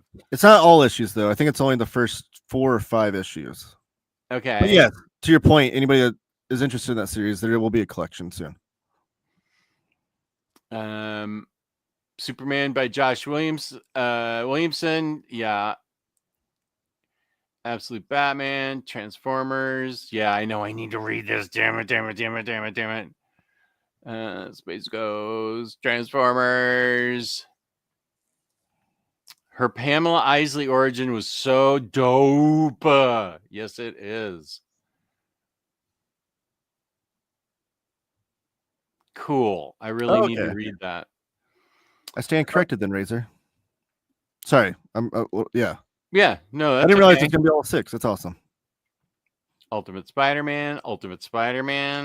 Most of the DC ongoings are just getting started, and Ghost Machine is taking shape. 2025 will be great. Well, let's get to the final category, and then we will issue the IST gift card. Let's talk about things that are not great. Yeah. This is what you want to put in for a shot at winning the IST gift card. Oh my gosh, 71 people. There we go. Nice. There we go. So we have the Golden Abrams Award. It used to be known as the Golden Kirkman, but when Henry Abrams wrote Bloodline for Spider-Man, not only was it awful and had gorgeous Sarah Pacelli art, it was awful. And the only reason he got to write it, of course, is because his father's J.J. Abrams. While there are 1,000 other people beating their head against the wall, trying as hard as they can, creating, writing, doing beautiful work, they can't get a book published. But this is nepotism at its worst in the comic book community, and we have called it the Golden Abrams because Spider-Man Bloodlines sucked and should not have ever been printed. But God bless Sarah Pichelli for giving it her best shot. So, Taylor, what was the worst thing you read this year? All right. So I'm actually going to bring this back to the original name of this award because the trade paperback was released this year, so I'm counting it. But my worst comic that I read this year was Void Rivals by Robert Kirkman. The original award. Original name. So I have an issue with Robert Kirkman's books. I've not read Invincible, so before you get to the chat, I will read it sometime, but that's the only thing I haven't read from him that's like the big stuff. But I can't, like, you talk about Sarah Pichelli and the wasting of her talent and her art on those pages. I feel the same thing about Firepower with the great artwork by Chris Samney. The fact that he did like 32 issues of a comic and his art looks great in it, but the story is awful. But Void Rivals has the same issue I have with that book. It's the fact that Robert Kirkman cannot get over himself to stop just putting twists in for the sake of twists. He gives you whiplash thinking about all the twists that he puts in, to where none of the characters ever develop. None of the characters ever have any sort of like moral compass that they always stand by, or any sort of like, fortitude and story that's like this character always does this one thing. It's just like twist after twist after twist after twist. So it's like this guy's a good guy, now he's a bad guy, and then he's a bad guy, and then he's a good guy, and just it's awful, and I hate it. And in fact, I think Robert Kirkman is a talented marketer. I think he's a really, like, the things that he's done with Skybound and Image, I think are great. I think of the greatest marketers in comics ever has been like Stan Lee, Todd McFarlane, Robert Kirkman. Like, he's right up there. So he's made a lot of money for the industry. He's provided a lot of good cartoonist jobs, like Daniel Warren Johnson on Transformers. Amazing stuff. But him as a writer I can't stand it anymore. I can't stand the fact that he just has a twist for the sake of twist, and it makes things unreadable. And Void Rivals, like, it was a launching pad for the Energon stuff or whatever. That's fine, but it really didn't tie in that much. Like, there's a few cameo appearances by characters and things. I'm glad he handed off the rest of the Energon universe to other people that are more talented writers, like Williamson and Dana Warren Johnson. But Void Rivals gets my Golden Abrams. I am with you on my distaste for Kirkman comics. I know Invincible is supposedly incredible. That's the one I have. I famously root beered Astonishing Wolfman or Astounding Wolfman or whatever it was that was so awful. I just have not read any Kirkman that I've really enjoyed, and I can't even think of the one. Lou and I really ripped it. Outcast. Yeah, and then there's Outcast, and then what's the vampire book? I can't. I think it starts with an O, also, doesn't it? Is there Outcast and?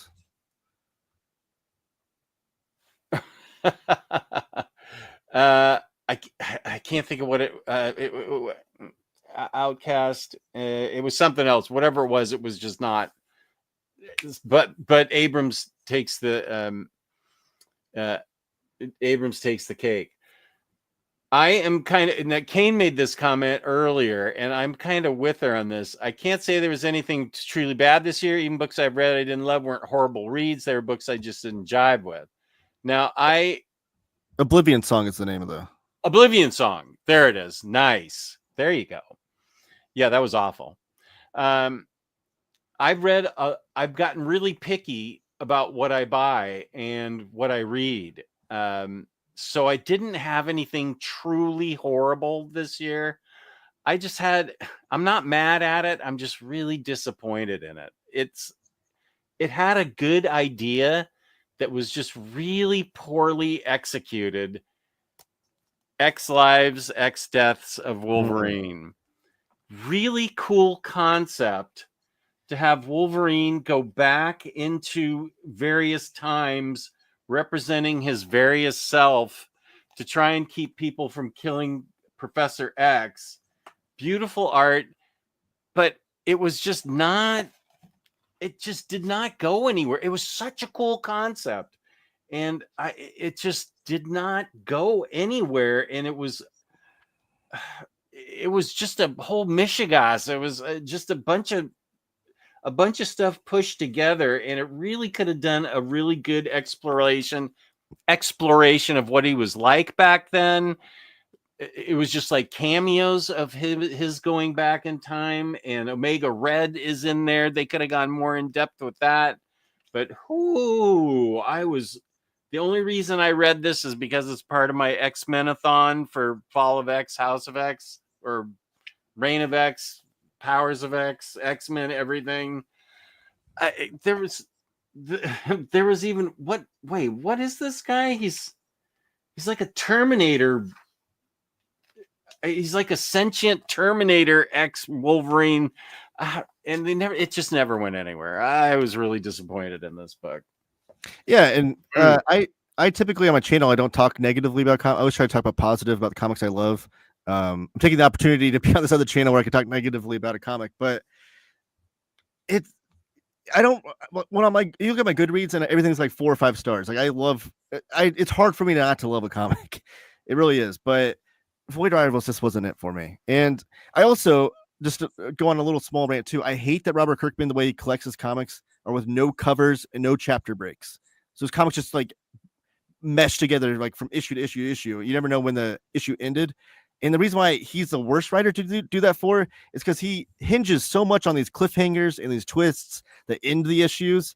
Well, those lose all the flavor when there's no chapter break. When there's no like, this is the end of it. Yeah. So he in these comics, I understand like they want to collect them as like a novel or whatever they call it or want to call it, but they're serialized and written in the format of being a single issue. You pace it to be a single issue, so you can't just automatically throw it into the collection and be like, well, now it's paced differently because it's awful. I hate it. So that's another reason why I hate Kirkman comics. But yes, anything from Skybound typically has that issue. Anything that Kirkman can put his grubby little fingers on, he likes to not have chapter breaks in his comics, and I hate it. Okay, Oblivion Song was not about vampires. Whatever it was about, I didn't like it. Same with Outcast. What was Outcast about? I forget. I don't know. Never mind. It doesn't matter. However, use of Michigas Perfecto. Thank you. I appreciate the thumbs up on the Yiddish.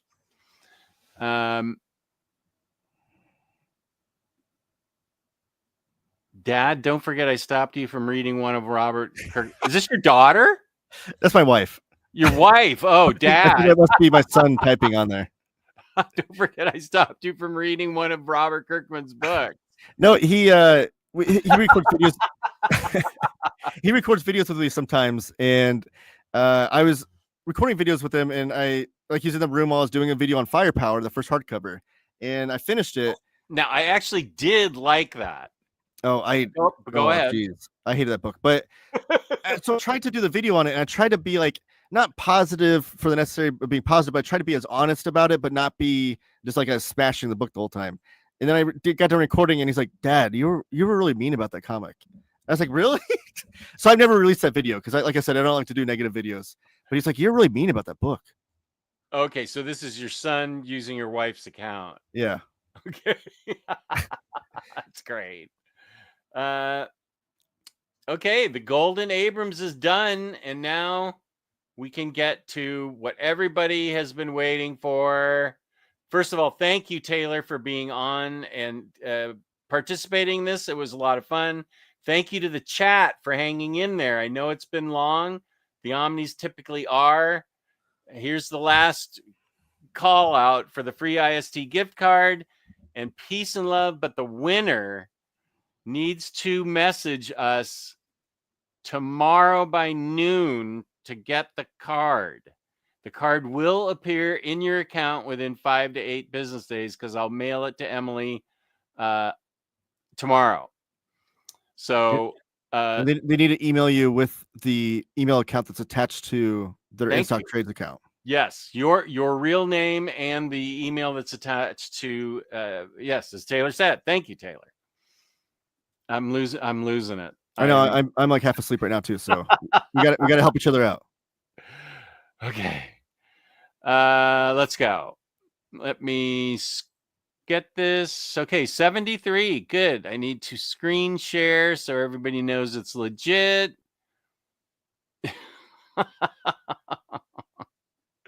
I can't. I'm losing it.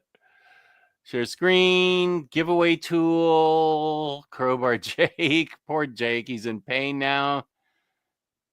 Okay, there it is. Crowbar Jake. Is everybody ready? Thank you for hanging in there. I'll put up the information again. It's OmniBros. This is the OmniBros network. So, but I'll put up the information again, and Taylor may have to prompt me again because I've lost my mind here. Ready, steady, go. Who's the winner? Who's the winner?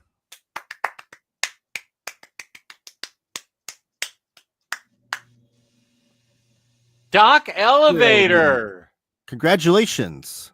Congratulations to Doc Elevator. Way to go. So Dr. Elevator needs to email. Is it omnibroslive@gmail.com? Right here. Yes. I think Doc knows what the I think Doc knows omnibroslive@gmail.com with your real name and the email address that is attached to your IST account. And the $50 credit will appear in your account within 5 to 8 business days. Thank you to IST for giving us this kind gift to give away every month. It's a big deal. IST doesn't do that for just anybody. It's OmniBros they do it for. Right? Right.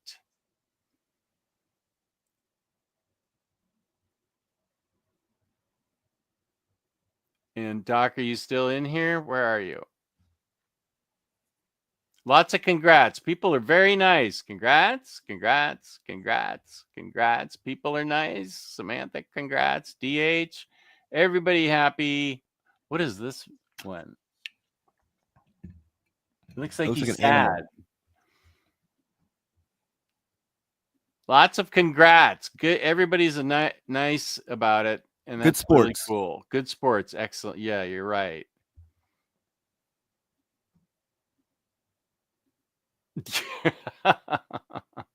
Congrats. Doesn't matter. You can't win back to back, but that's the only real rule. Oh, there's letterer extraordinaire Tyler Smith. Welcome. Yeah, you guys have been doing this for like 7 or 8 years. You've had the sponsorship. I can't imagine you like keeping track of who's won what. And yeah, we do know. Here he is. There you go, Doc.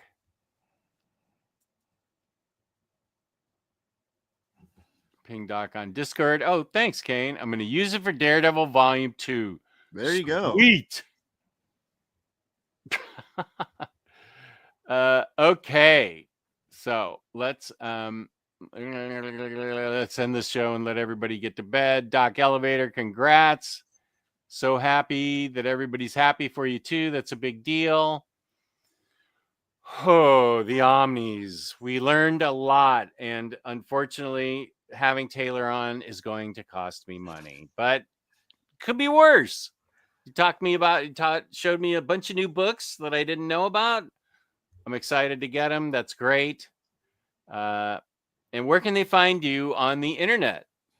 You can find me on YouTube at Taylor Talks Comics. I'm getting close to 3,000 subscribers, so anybody here, I'd appreciate you subscribing if you haven't already. But I talk about Marvel, DC comics, so I always tell people, come for that kind of content if that's what you're used to, but stay for the more smaller published, small press publishing, independent stuff that I also talk about, and even historical comics too. I like to talk about comic book history as well. Nice. Here's my Discord. Here's Manga Geekdoms. I've never won. Don't take this from me, Josh. Well, there you go. Wait, there was cancel Josh for spreading false information. Thank you, Richard. You're very kind. Thanks, Beyond Comics, for watching. Just subbed. There you go. Hey, thank you. I appreciate that. And you can find me, OmniDog, on OmniDog's Vault on YouTube. And my Discord is where I'm more active than anything. Instagram, I haven't posted there in months. Blue Sky, I got to get better. I'm posting there. I'll try. I tagged you in a post about this show. So. Oh, thank you.